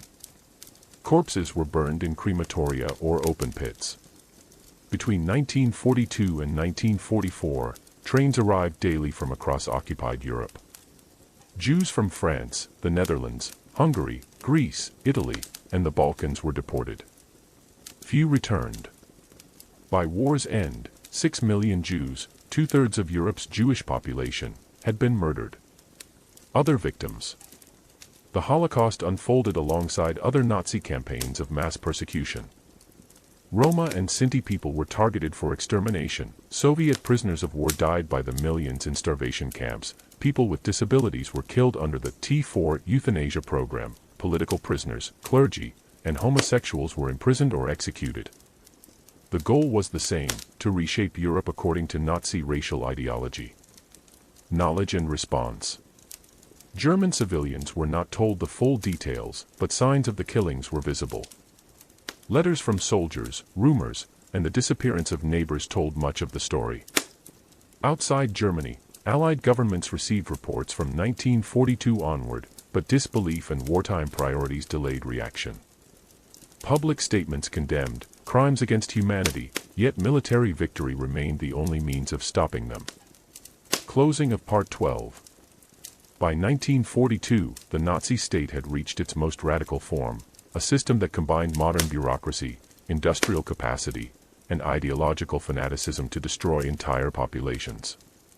The Holocaust was not a sudden eruption of violence but the culmination of years of escalating policy, each step rationalized as necessity, each murder disguised as administration. The final solution marked the point where conquest turned into genocide, and war became inseparable from extermination. Part 13: The Machinery of Death. A system of camps. By 1942, the concentration camp network had become an integral part of the Nazi state. What began in 1933 as a system for imprisoning political opponents had expanded into hundreds of sites across Europe, connected by rail and bureaucracy. Some camps, Dachau, Buchenwald, Sachsenhausen, served as centers for forced labor and terror. Others, such as Belzec, Sobibor, Treblinka, and Auschwitz-Birkenau, were built primarily for extermination. Together they formed a machinery designed to exploit and destroy human life on an industrial scale. Forced labor and exploitation. In occupied Europe, millions were seized for work in German industry, agriculture, and construction. Those labeled racially or politically undesirable were sent to concentration camps where labor itself became a method of killing. Prisoners built armaments, mined coal, and manufactured synthetic materials for companies that profited from SS contracts. Exhaustion, malnutrition, and abuse were constant. Survival depended on strength, chance, and occasional luck. Camp administrations turned even suffering into profit. Hair, shoes, and clothing of the murdered were collected, sorted, and sent to German factories. Gold teeth were extracted from corpses and melted down. Nothing was wasted. Life in the camps. Life for prisoners revolved around dehumanization. New arrivals were stripped, shaved, tattooed with numbers, and assigned to barracks. Daily routines included hours-long roll calls, meager rations of watery soup and bread, and constant beatings. Disease spread easily in overcrowded conditions. Guards, drawn from the SS and auxiliaries, enforced discipline through random cruelty. Prisoners from across Europe, Jews, Poles, Soviet POWs, Roma, and others, were mixed, often turned against each other through hierarchies that rewarded obedience with temporary privileges. Small acts of solidarity persisted, sharing food, smuggling medicine, or recording names of the dead. But the structure was built to crush individuality and hope. The extermination centers. In the dedicated death camps, killing was the primary function. Transports arrived according to railway schedules drawn up by bureaucrats in Berlin. Victims were told they were being resettled or deloused. At Treblinka, Sobibor, and Belzec, almost all arrivals were dead within hours. Gas chambers disguised as showers used carbon monoxide from engines. At Auschwitz-Birkenau, Zyklon B pellets released cyanide gas. SS guards and forced prisoner work crews, the Sonderkommando, removed bodies, extracted valuables, and burned remains in crematoria or open pits. The process combined routine and horror. Each step was documented, numbers counted, possessions inventoried, ashes recorded as waste. The perpetrators often viewed their tasks as administrative work, demonstrating how ordinary procedures could serve genocide. Resistance and revolt. Despite overwhelming odds, prisoners occasionally fought back. In 1943, inmates at Treblinka and Sobibor staged uprisings, killing guards and breaking through fences. Several hundred escaped, though most were recaptured. In Warsaw, Jewish fighters in the ghetto held off German forces for weeks before being crushed. These acts could not halt the machinery of death, but they preserved human dignity in a world built to erase it. Bureaucracy and responsibility. The camp system relied on cooperation from civilian institutions, railways, industries, ministries that provided supplies, transport, and records. Few officials witnessed killings directly, yet paperwork connected them to the process. Orders were signed, budgets approved, shipments scheduled. The genocide depended as much on bureaucracy as on ideology. It functioned because thousands performed their tasks without questioning their purpose. The expansion of genocide. As Germany occupied more of Europe, the machinery spread. Camps appeared in the Baltic states, France, Greece, and Hungary. Collaborating governments and militias assisted in deportations. By 1944, deportations from Hungary sent more than 400,000 Jews to Auschwitz within 8 weeks, proof that, even in the war's final phase, resources were diverted from battle to murder. Collapse and evidence. When Soviet and Western Allied troops advanced in 1944–45, the SS attempted to destroy evidence. Camps were dismantled, prisoners forced on death marches westward. Yet traces remained, mountains of clothing, warehouses of hair, piles of shoes and spectacles, and the skeletal survivors who bore witness. Closing of Part 13. The machinery of death was both vast and intimate, a system where killing was planned in offices, executed in camps, and justified through ideology. It represented the extreme fusion of modern organization with moral collapse. By the time the war ended, more than 6 million Jews and millions of other victims had been murdered. The camps were not an aberration of war, they were its core expression under the Nazi vision of a racially purified Europe. Part 14. The Eastern Front. Operation Barbarossa. At dawn on June 22, 1941, Germany and its allies launched Operation Barbarossa, the largest military invasion in history. 3 million Axis soldiers crossed a 1,800-mile front from the Baltic to the Black Sea. Hitler framed the attack as a crusade against Bolshevism and Jewish influence, promising a quick victory and the conquest of fertile lands for German settlers. The invasion achieved stunning early success. Soviet forces were caught off guard, entire armies were encircled and destroyed in the border battles of Minsk and Smolensk. Hundreds of thousands of prisoners were taken in the first weeks. German troops advanced hundreds of miles, believing the campaign would end before winter. War of Annihilation. Unlike previous campaigns, Barbarossa was conceived as a racial war. Orders from the High Command, the Commissar Order and others, authorized the execution of communist officials and the starvation of prisoners. Villages were burned, civilians shot as partisans, millions of captured Red Army soldiers left to die in open camps. Behind the front, Einsatzgruppen continued mass killings of Jews and political opponents. Food policy deliberately diverted grain from the Soviet population to feed the German army, causing famine in occupied regions. This was not merely military brutality but ideological warfare aimed at destroying the Soviet state and reshaping Eastern Europe along racial lines. Toward Moscow. By September 1941, German forces approached Leningrad in the north and encircled Kiev in the south, capturing another 500,000 Soviet troops. Hitler then launched Operation Typhoon, the drive on Moscow. Exhausted soldiers advanced through autumn mud and snow, reaching the outskirts of the Soviet capital by December. Temperatures plunged below -30 degrees Celsius, equipment failed, winter uniforms were scarce. The Red Army, reinforced and commanded by Georgy Zhukov, counterattacked. For the first time, the Wehrmacht was forced into retreat. The Siege of Leningrad. While the drive on Moscow stalled, Leningrad, now St. Petersburg, was cut off.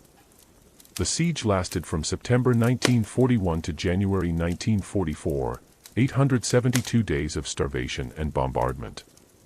Over 1 million civilians died, many from hunger during the first winter. Yet the city refused to surrender, symbolizing Soviet endurance. Stalingrad and the turning point. In summer 1942, Hitler launched a renewed offensive toward the oil fields of the Caucasus and the Volga River city of Stalingrad. The battle that followed became the deadliest of the war. Street by street, building by building, German and Soviet troops fought amid ruins.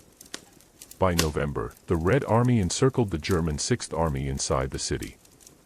Hitler forbade retreat, insisting they hold out. After months of siege, starvation, and cold, the remnants surrendered in February 1943. Nearly 300,000 Axis troops were lost. Stalingrad shattered the image of German invincibility. Across occupied Europe, the news spread that the tide had turned. The wider struggle. The Eastern conflict consumed resources on an unimaginable scale. Front lines stretched thousands of miles, civilian populations suffered under occupation and reprisals. Entire towns were destroyed, partisans fought behind German lines, prompting brutal counterinsurgency campaigns that killed millions.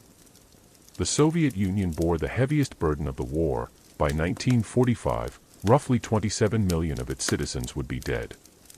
The retreat begins. After Stalingrad, German forces were on the defensive. The failed offensive at Kursk in July 1943, the largest tank battle in history, confirmed the shift of momentum. Soviet industry, relocated east of the Urals, outproduced Germany. Allied aid brought trucks and raw materials. The once invincible Wehrmacht began a long, bloody withdrawal westward. Closing of Part 14. The Eastern Front defined the Second World War. It was a conflict of annihilation where ideology justified total destruction, yet it also produced the collapse of Hitler's ambitions. From the gates of Moscow to the ruins of Stalingrad, the vast spaces of the Soviet Union consumed the German army and exposed the limits of conquest. The war that Hitler had launched for living space had become a struggle for survival. Part 15. Turning of the tide. The collapse of the Eastern Dream. By early 1943, the myth of German invincibility had shattered. The defeat at Stalingrad marked not just a lost battle but a psychological rupture. For the first time, Hitler's war aims were clearly out of reach. Yet the regime refused to acknowledge it. Propaganda Minister Joseph Goebbels responded with a new message: total war.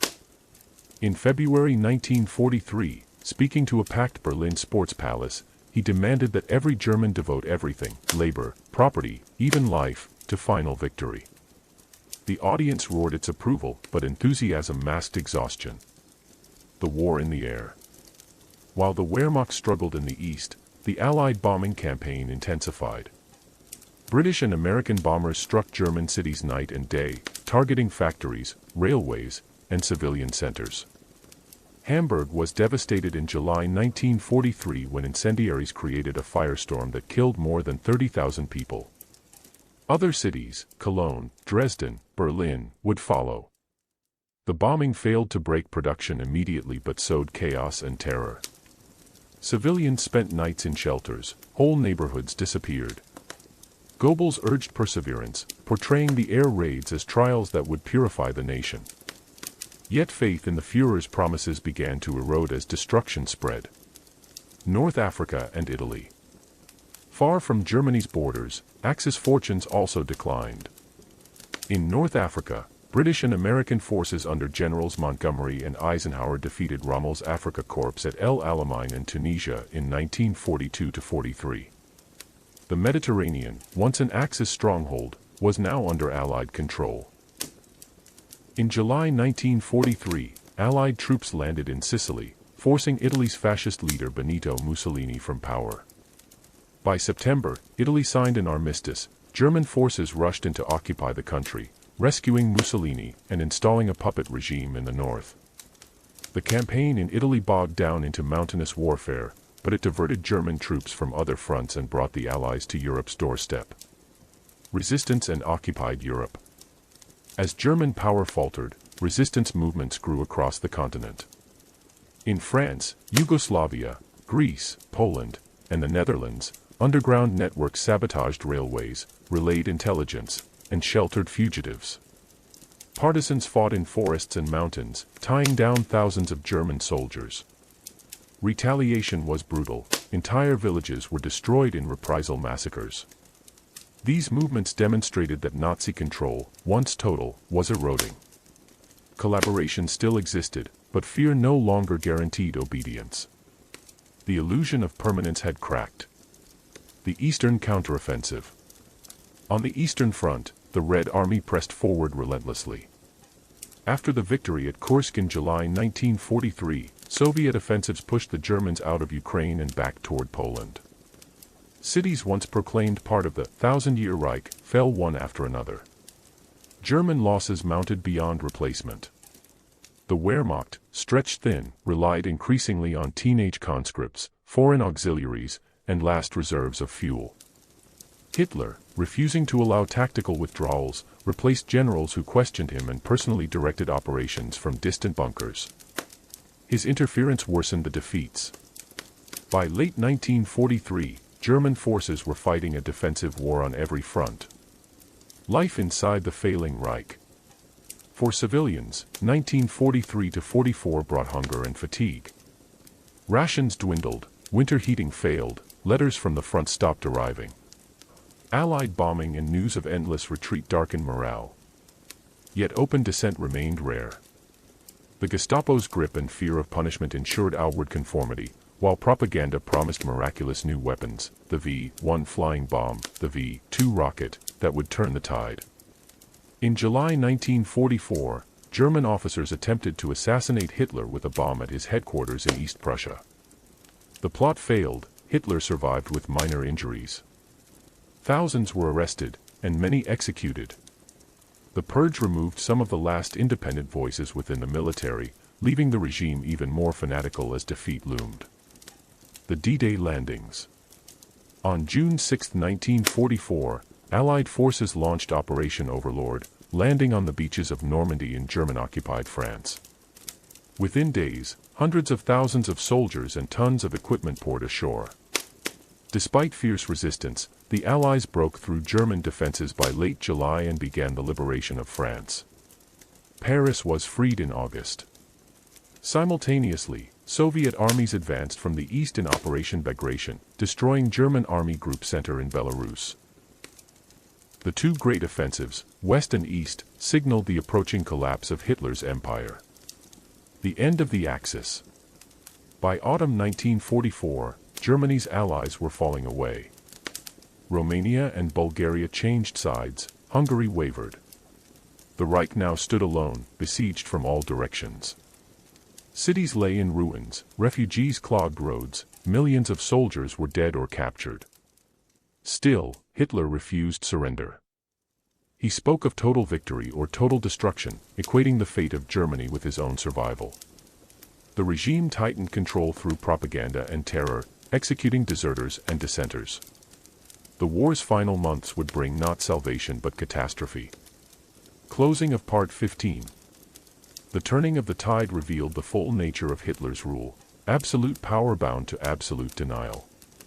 Every battlefield defeat was reinterpreted as temporary, every collapse as a test of faith.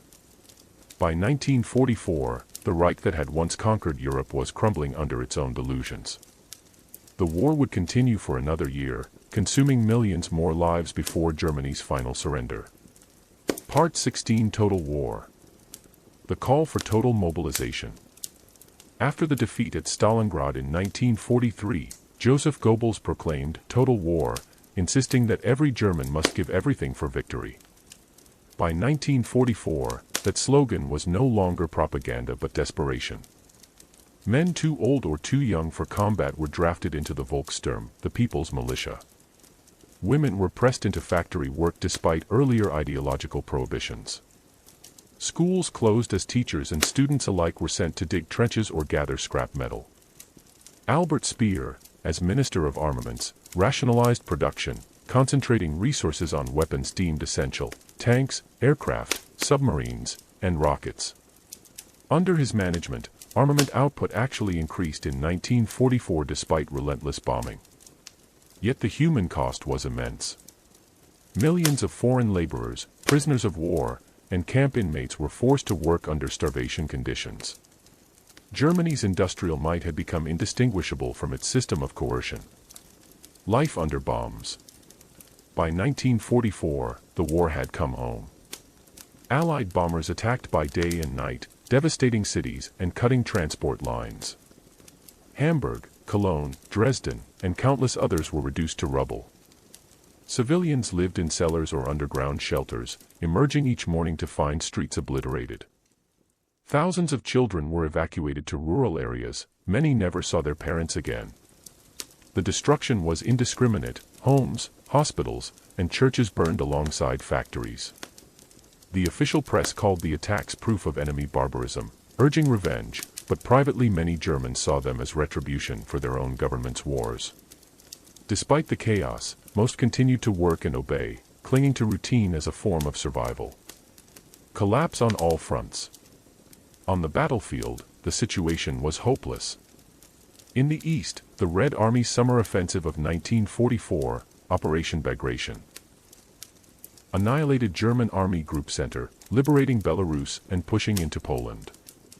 In the west, Allied forces broke out of Normandy, liberated Paris in August, and advanced toward the Rhine. In the south, Italy remained a grinding front that drained German manpower. By late 1944, Germany's borders themselves were under attack.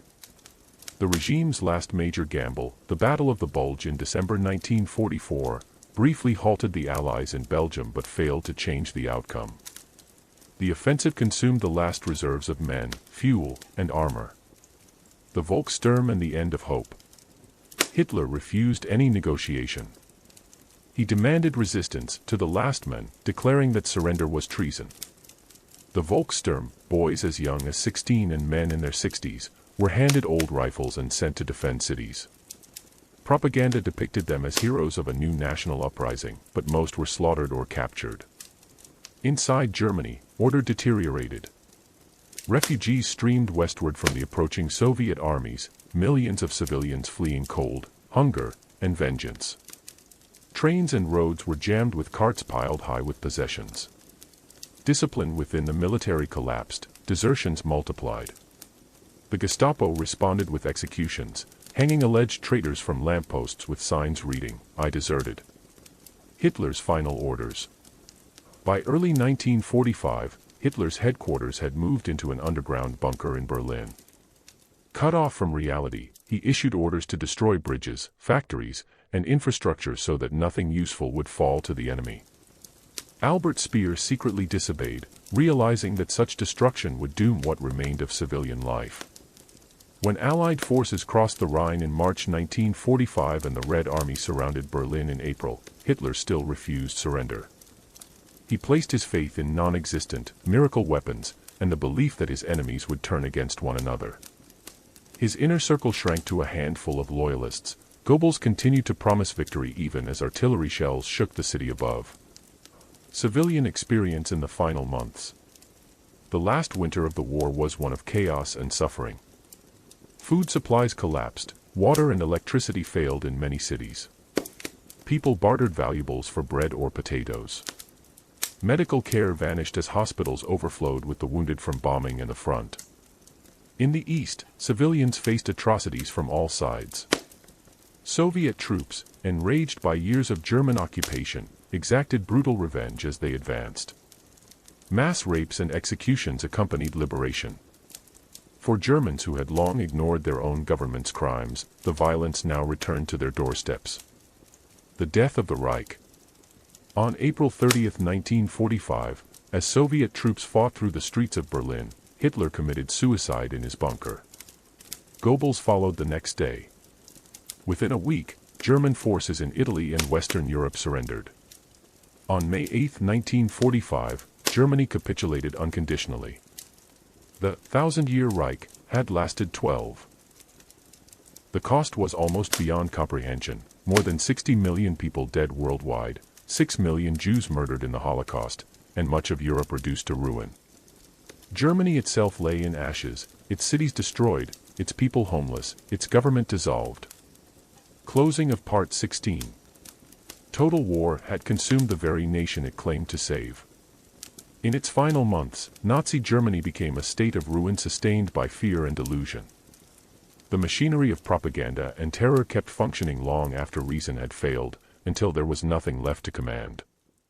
The promise of eternal empire ended not in triumph but in fire and rubble, a cautionary end to an era built on violence, deception, and the worship of power. Part 17: Resistance and Opposition. The myth of total obedience. For decades after the war, Nazi Germany was often portrayed as a monolith, an entire nation blindly following Hitler. In reality, while most citizens complied or remained passive, there were pockets of resistance throughout the regime's existence. Opposition took many forms, small, scattered, and often isolated, but significant in their moral courage. It ranged from clandestine leaflets to armed uprisings, from individual acts of conscience to organized plots against the dictator himself. Early opposition and the churches. From the beginning, political resistance came from those parties destroyed in 1933. Social Democrats and Communists tried to maintain underground networks, printing pamphlets and distributing illegal newspapers. Many were quickly captured, thousands were executed or died in camps. Religious resistance also emerged. Some Catholic priests and Protestant pastors opposed Nazi interference in church life and denounced the regime's racism. The Confessing Church, led by figures like Martin Niemöller and Dietrich Bonhoeffer, resisted the Nazi attempt to control Protestantism. Bonhoeffer joined a covert group within the military intelligence service that sought contact with Allied governments. He was arrested in 1943 and executed shortly before the war's end. Although church opposition rarely challenged Hitler directly, it preserved a moral voice against state idolatry and the dehumanization of others. Youth movements and civil courage. Among Germany's youth, not all were loyal to the Hitler Youth. Groups such as the Edelweiss Pirates and the Swing Youth rejected Nazi discipline and conformity. They listened to banned music, defied uniforms, and, in some areas, aided deserters or Allied prisoners. Their defiance was cultural more than political, but it represented a refusal to submit completely to totalitarian control. The most famous example of youth resistance was the White Rose, a small circle of students at the University of Munich led by siblings Hans and Sophie Scholl, Christoph Probst, and others. In 1942-43, they wrote and distributed leaflets denouncing Nazi crimes and calling for passive resistance. "We will not be silent," they wrote, "we are your bad conscience." They were captured, tried by the People's Court, and executed by guillotine in February 1943. Their courage became a symbol of moral defiance in a nation paralyzed by fear. Resistance in the military. As the war turned against Germany, some officers concluded that Hitler's leadership would destroy the country. Attempts on his life were made several times, most notably the July 20, 1944 plot led by Colonel Claus von Stauffenberg. The conspirators planted a bomb in Hitler's East Prussian headquarters. It exploded but failed to kill him. The aftermath was brutal. Nearly 5,000 people were executed, including many uninvolved but suspected of disloyalty. These officers did not all reject nationalism or the war itself, but they recognized that obedience to Hitler had become treason against Germany's survival. Their failure reinforced the regime's terror but also revealed that even within its own ranks, belief was crumbling. Underground resistance in occupied Europe. Outside Germany, resistance grew steadily as occupation deepened. In France, the resistance united diverse political and social groups to sabotage German logistics, publish clandestine newspapers, and assist Allied forces. In Poland, one of the most extensive underground networks in Europe formed, operating secret schools, printing presses, and a home army that organized the Warsaw Uprising of 1944. Similar partisan movements fought in Yugoslavia, Greece, and the Soviet Union, often controlling large rural areas. Jewish resistance, though constrained by ghettoization and starvation, produced acts of extraordinary bravery. The Warsaw Ghetto Uprising in 1943, though doomed, delayed German deportations and became a symbol of dignity in the face of annihilation. In camps like Treblinka and Sobibor, prisoners staged revolts and mass escapes. Acts of individual defiance. Not all resistance was organized. Some Germans hid Jews or foreign laborers despite the death penalty for doing so. Others refused to join Nazi organizations, destroyed propaganda, or quietly spread information from foreign radio broadcasts. Small gestures, refusing the Hitler salute, sheltering a fugitive, writing anonymous messages on walls, were dangerous but meaningful. A few diplomats abroad, such as Oskar Schindler, Raoul Wallenberg, and Chun Sugihara, used their positions to save thousands of Jews by issuing protective documents or employing them in factories. Their actions showed that even within systems of obedience, conscience could survive. Why resistance failed? The relative weakness of resistance inside Germany reflected several realities. The Gestapo's surveillance made organization nearly impossible, denunciation by neighbors was common. Many Germans feared that resistance would lead to chaos like 1918 or communist revolution. Others benefited materially from the regime or simply refused to believe defeat was inevitable until it was too late.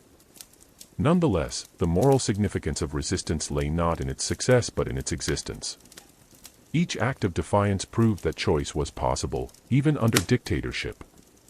Closing of Part 17. Resistance and opposition to the Nazi regime were fragments of light in a vast darkness.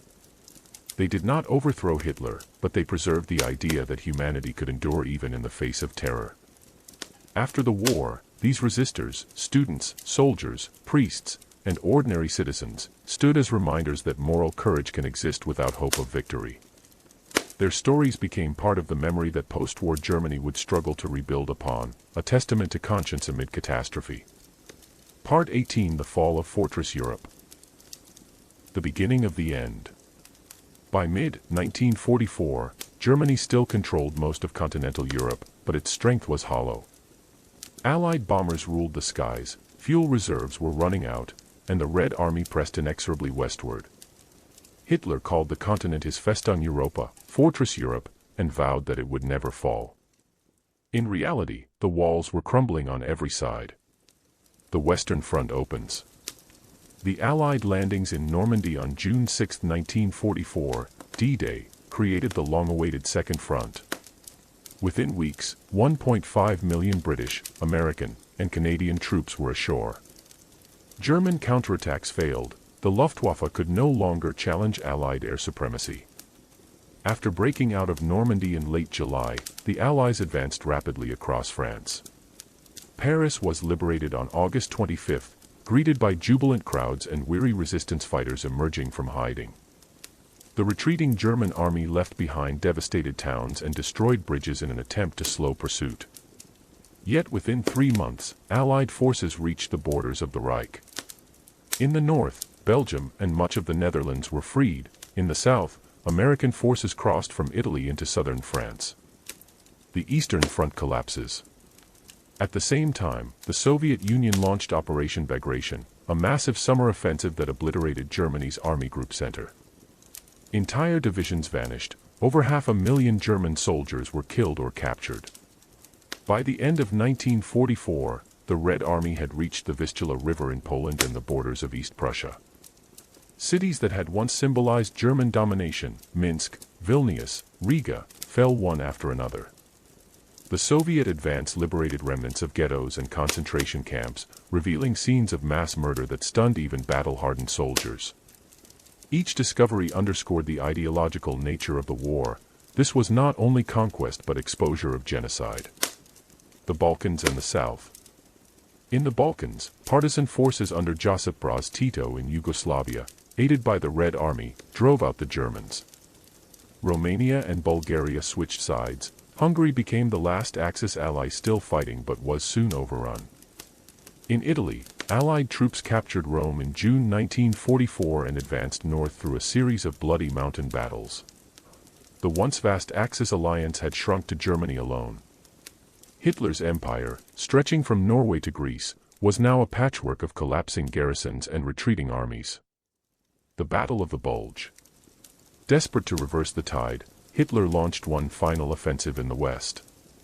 In December 1944, German forces attacked through the Ardennes forest, aiming to split the Allied lines and capture the port of Antwerp. The surprise created a huge bulge in the front, but after fierce winter fighting the offensive collapsed. Germany had spent its last reserves of men and fuel. The Battle of the Bulge marked Germany's final strategic initiative. From January 1945 onward, the Allies advanced on every front. Occupied Europe in ruin. The liberation of Europe revealed the devastation left by years of occupation. Cities lay in rubble, economies had collapsed, millions were displaced. Collaborationist governments fell, and long-suppressed resentments flared. In France and Italy, reprisals against collaborators were often violent. In Eastern Europe, new political orders emerged under Soviet influence. For many civilians, liberation brought both relief and uncertainty. Refugees searched for families, survivors of camps emerged skeletal, and returning soldiers found homes destroyed. The human dislocation was unprecedented. The encirclement of Germany. By early 1945, Allied armies converged on Germany itself. From the west, American, British, and Canadian forces crossed the Rhine at Remagen. From the east, Soviet troops advanced through Poland and into Silesia. Hitler ordered cities to become fortresses to be defended to the last, condemning them to ruin. As the Allies approached, SS units accelerated executions in camps and forced prisoners on death marches toward the interior. The horrors of the regime became impossible to hide. The collapse of alliance discipline. Inside the Nazi leadership, delusion and rivalry replaced strategy. Goebbels preached faith and vengeance. Himmler secretly sought peace with the West. Göring and others jockeyed for succession. Ordinary soldiers fought on, motivated by fear of Soviet retribution and indoctrinated belief that surrender meant annihilation. The German population endured bombing, starvation, and displacement. Entire cities, Königsberg, Breslau, and Danzig, were cut off. The eastern provinces were flooded with refugees fleeing west. In Berlin, residents dug trenches and listened to rumors of miracle weapons that never came. Closing of Part 18. By the spring of 1945, Hitler's fortress was surrounded. From Normandy to Warsaw, the empire that had ruled Europe for 5 years lay in ruins. What had begun as a promise of unity and order ended in fragmentation and chaos. The fortress could no longer defend itself. Its walls had been built on conquest, and when conquest failed, nothing remained to sustain them. The final act was about to unfold, in the streets of Berlin, in the bunkers beneath it, and in the ashes of a nation that had followed its leader to destruction. Part 19. The End in Berlin. The Final Encirclement. By April 1945, Berlin was surrounded. From the east came the Red Army, commanded by Marshals Zhukov and Konev, converging with overwhelming artillery, tanks, and men. From the west, American and British forces had already crossed the Elbe River but halted to let the Soviets take the capital, honoring previous agreements. The once mighty German army was shattered, its remnants retreating or surrendering. Within the city, hundreds of thousands of civilians huddled in cellars, listening to the thunder of Soviet guns drawing closer each day. Berlin had once been the showcase of Hitler's empire. Its ministries, monuments, and grand avenues symbols of triumph. Now it was a ruin. Streets were clogged with debris, the air reeked of smoke and cordite. Electricity and water had failed. Refugees flooded in from the east, bringing stories of Soviet vengeance, burning villages, mass rapes, executions. Fear drove civilians underground, while party officials barked slogans about holding firm until final victory. The bunker. Under the garden of the Reich Chancellery, Hitler lived out his final weeks in a concrete bunker. The underground complex contained conference rooms, bedrooms, and air vents that carried the sound of the city's destruction. His companions were a shrinking circle: Eva Braun, his longtime partner, Joseph and Magda Goebbels and their 6 children, Martin Bormann, his private secretary, generals and aides who dared not tell him the full truth. Cut off from the surface, Hitler spent his days moving pins on maps that no longer represented reality. He raged against his generals for betrayal, accused the German people of weakness, and clung to fantasies of armies that no longer existed. Orders were sent to units already destroyed, defenses commanded by officers long dead. Even as shells fell on the chancellery above, he spoke of turning points that would never come. The battle for the capital. The Battle of Berlin began in mid-April and lasted roughly 2 weeks. Soviet forces advanced block by block, facing desperate resistance from SS units, Volkssturm militia, and Hitler Youth armed with Panzerfausts. The fighting was savage, artillery fire leveled entire neighborhoods. Casualties were immense, tens of thousands of soldiers and civilians killed. Amid the chaos, countless suicides occurred. Families poisoned themselves rather than face capture. Propaganda had long portrayed the Soviets as subhuman and merciless, and in many places, revenge was indeed brutal. The cycle of violence that the regime had unleashed across Europe now returned home. Hitler's final days. On April 20, 1945, Hitler turned 56. In the bunker, aides presented a small cake and a few gifts. Outside, artillery shells whistled through the air. It was his last birthday. The next day, he emerged briefly to greet a group of Hitler Youth defenders, the final recorded image of him alive. Within days, Soviet troops were only blocks away.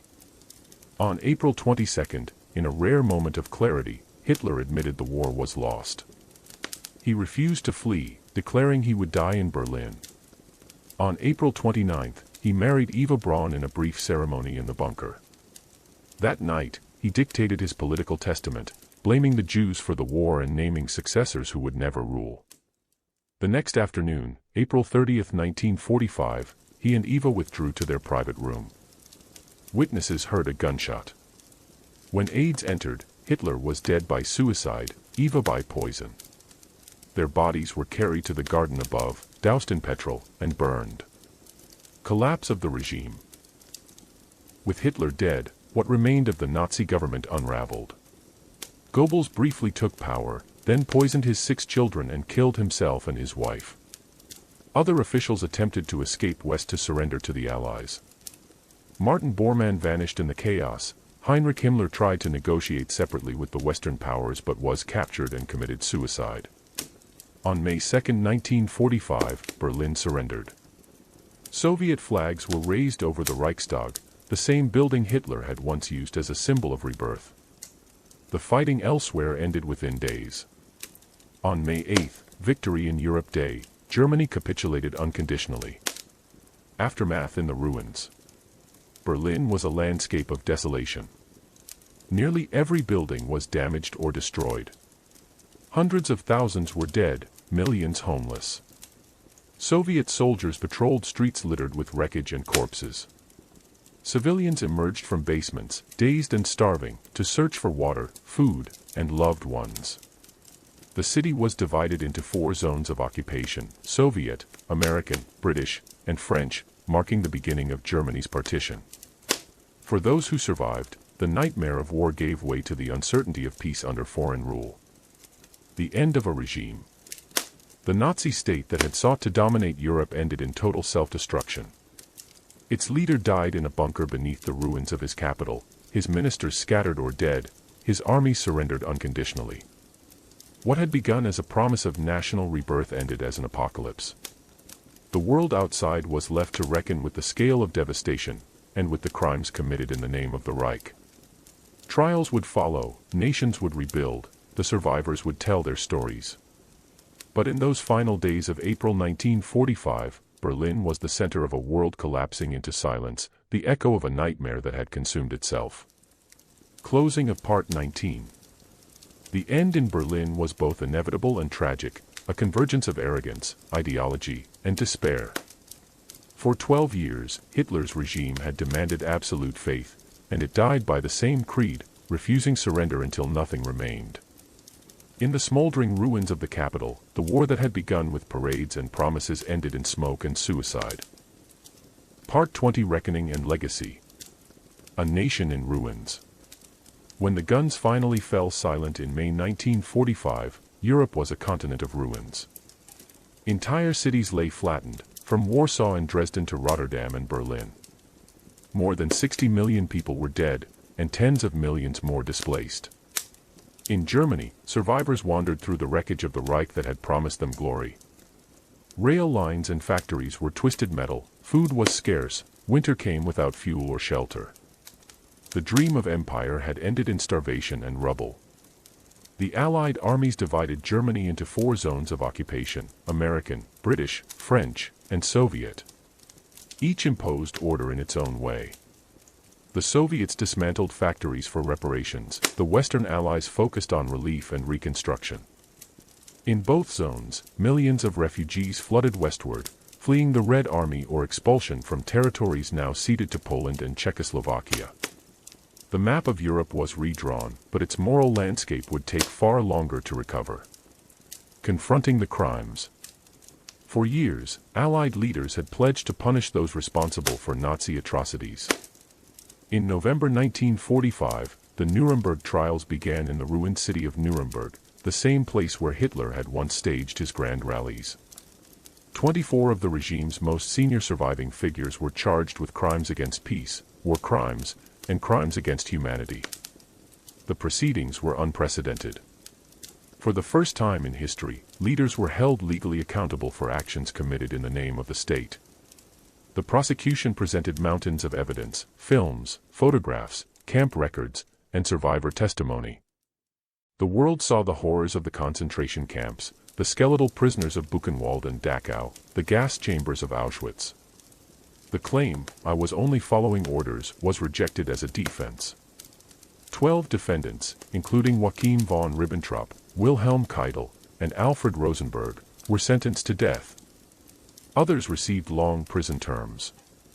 The trials continued for years, convicting doctors, industrialists, and SS officers who had enabled the machinery of death. Nuremberg did not erase the crimes, but it established a precedent that law must stand above ideology, and that genocide could never again be dismissed as an internal affair of state. The fate of the people. For ordinary Germans, reckoning came more slowly. Many denied knowledge of the atrocities or claimed helplessness. Yet the evidence was undeniable. Allied authorities forced civilians to tour concentration camps or view films documenting the murders. Newspapers printed lists of war criminals. The process of denazification aimed to purge Nazi influence from public life, but it was uneven. Many lower-level officials were soon needed to rebuild the country. In the East, under Soviet occupation, punishment was swift and collective: factories seized, political opponents imprisoned, and entire regions reorganized under communist rule. In the West, the Marshall Plan brought economic aid and gradual recovery. By the early 1950s, the Federal Republic of Germany was emerging as a democratic state. Remembering the Holocaust. The revelation of the Holocaust transformed humanity's understanding of evil. 6 million Jews, along with Roma, Slavs, disabled people, and political prisoners, had been systematically murdered. Survivors struggled to find homes. Many emigrated to Palestine, the United States, or elsewhere. In 1948, the newly formed United Nations adopted the Universal Declaration of Human Rights and the Genocide Convention, shaped in part by the horrors uncovered in Europe. Over time, the memory of the Holocaust became central to Germany's confrontation with its past. Memorials were built at former camps. Education programs taught new generations about the dangers of hatred and obedience. Yet for decades, silence lingered, families unwilling to ask what their fathers had done, neighbors avoiding questions about who had once lived next door. True reckoning required time and courage. The division of Germany. The Cold War soon divided the defeated nation. In 1949, 2 German states were formed: the Federal Republic of Germany, West Germany, aligned with the United States and Western Europe, and the German Democratic Republic, East Germany, under Soviet control. Berlin itself was split by occupation zones and, later, by a wall. In both states, memory of the Nazi era was politically shaped. The East portrayed itself as the anti-fascist successor, blaming the West for continuity with the old elites. The West, under Chancellor Konrad Adenauer, emphasized economic recovery and integration with Europe, postponing deeper moral reckoning until the 1960s. It was only with later generations, students demanding answers, writers exposing truths, that Germany began to confront its collective responsibility more openly. The lessons of defeat. The defeat of Nazi Germany reshaped the modern world. the United Nations, the European Union's early foundations, and the very concept of human rights emerged from the determination to prevent another descent into totalitarianism and war. At the same time, the legacy of Nazi ideology, its racism, anti-Semitism, and manipulation of nationalism, remained a warning. The Holocaust revealed how bureaucracy, propaganda, and obedience could turn an advanced society into an engine of destruction. Historians would spend decades analyzing how ordinary people became complicit, how institutions failed, and how democracy can erode from within. The survivors and the memory. Survivors carried the past into the future. Writers like Primo Levi, Elie Wiesel, and Hannah Arendt bore witness, transforming personal suffering into universal testimony. Their words gave voice to millions who had none.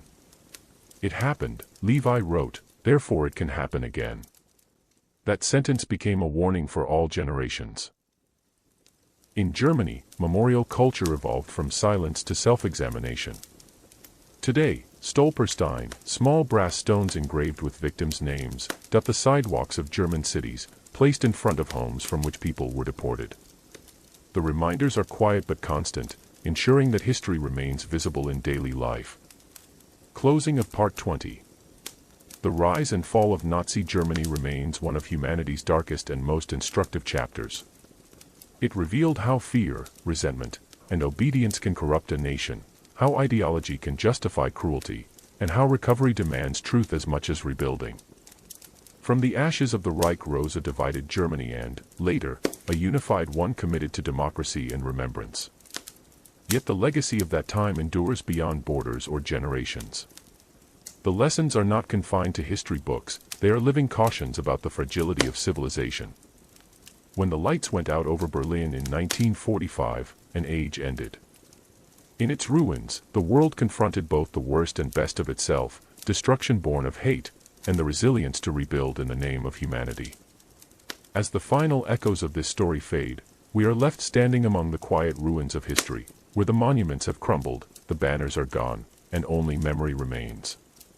The rise and fall of Nazi Germany is not just a chapter of war and politics, but a story of human nature itself, how fear can be turned into faith, how words can become weapons, and how a nation can lose itself to the illusion of destiny.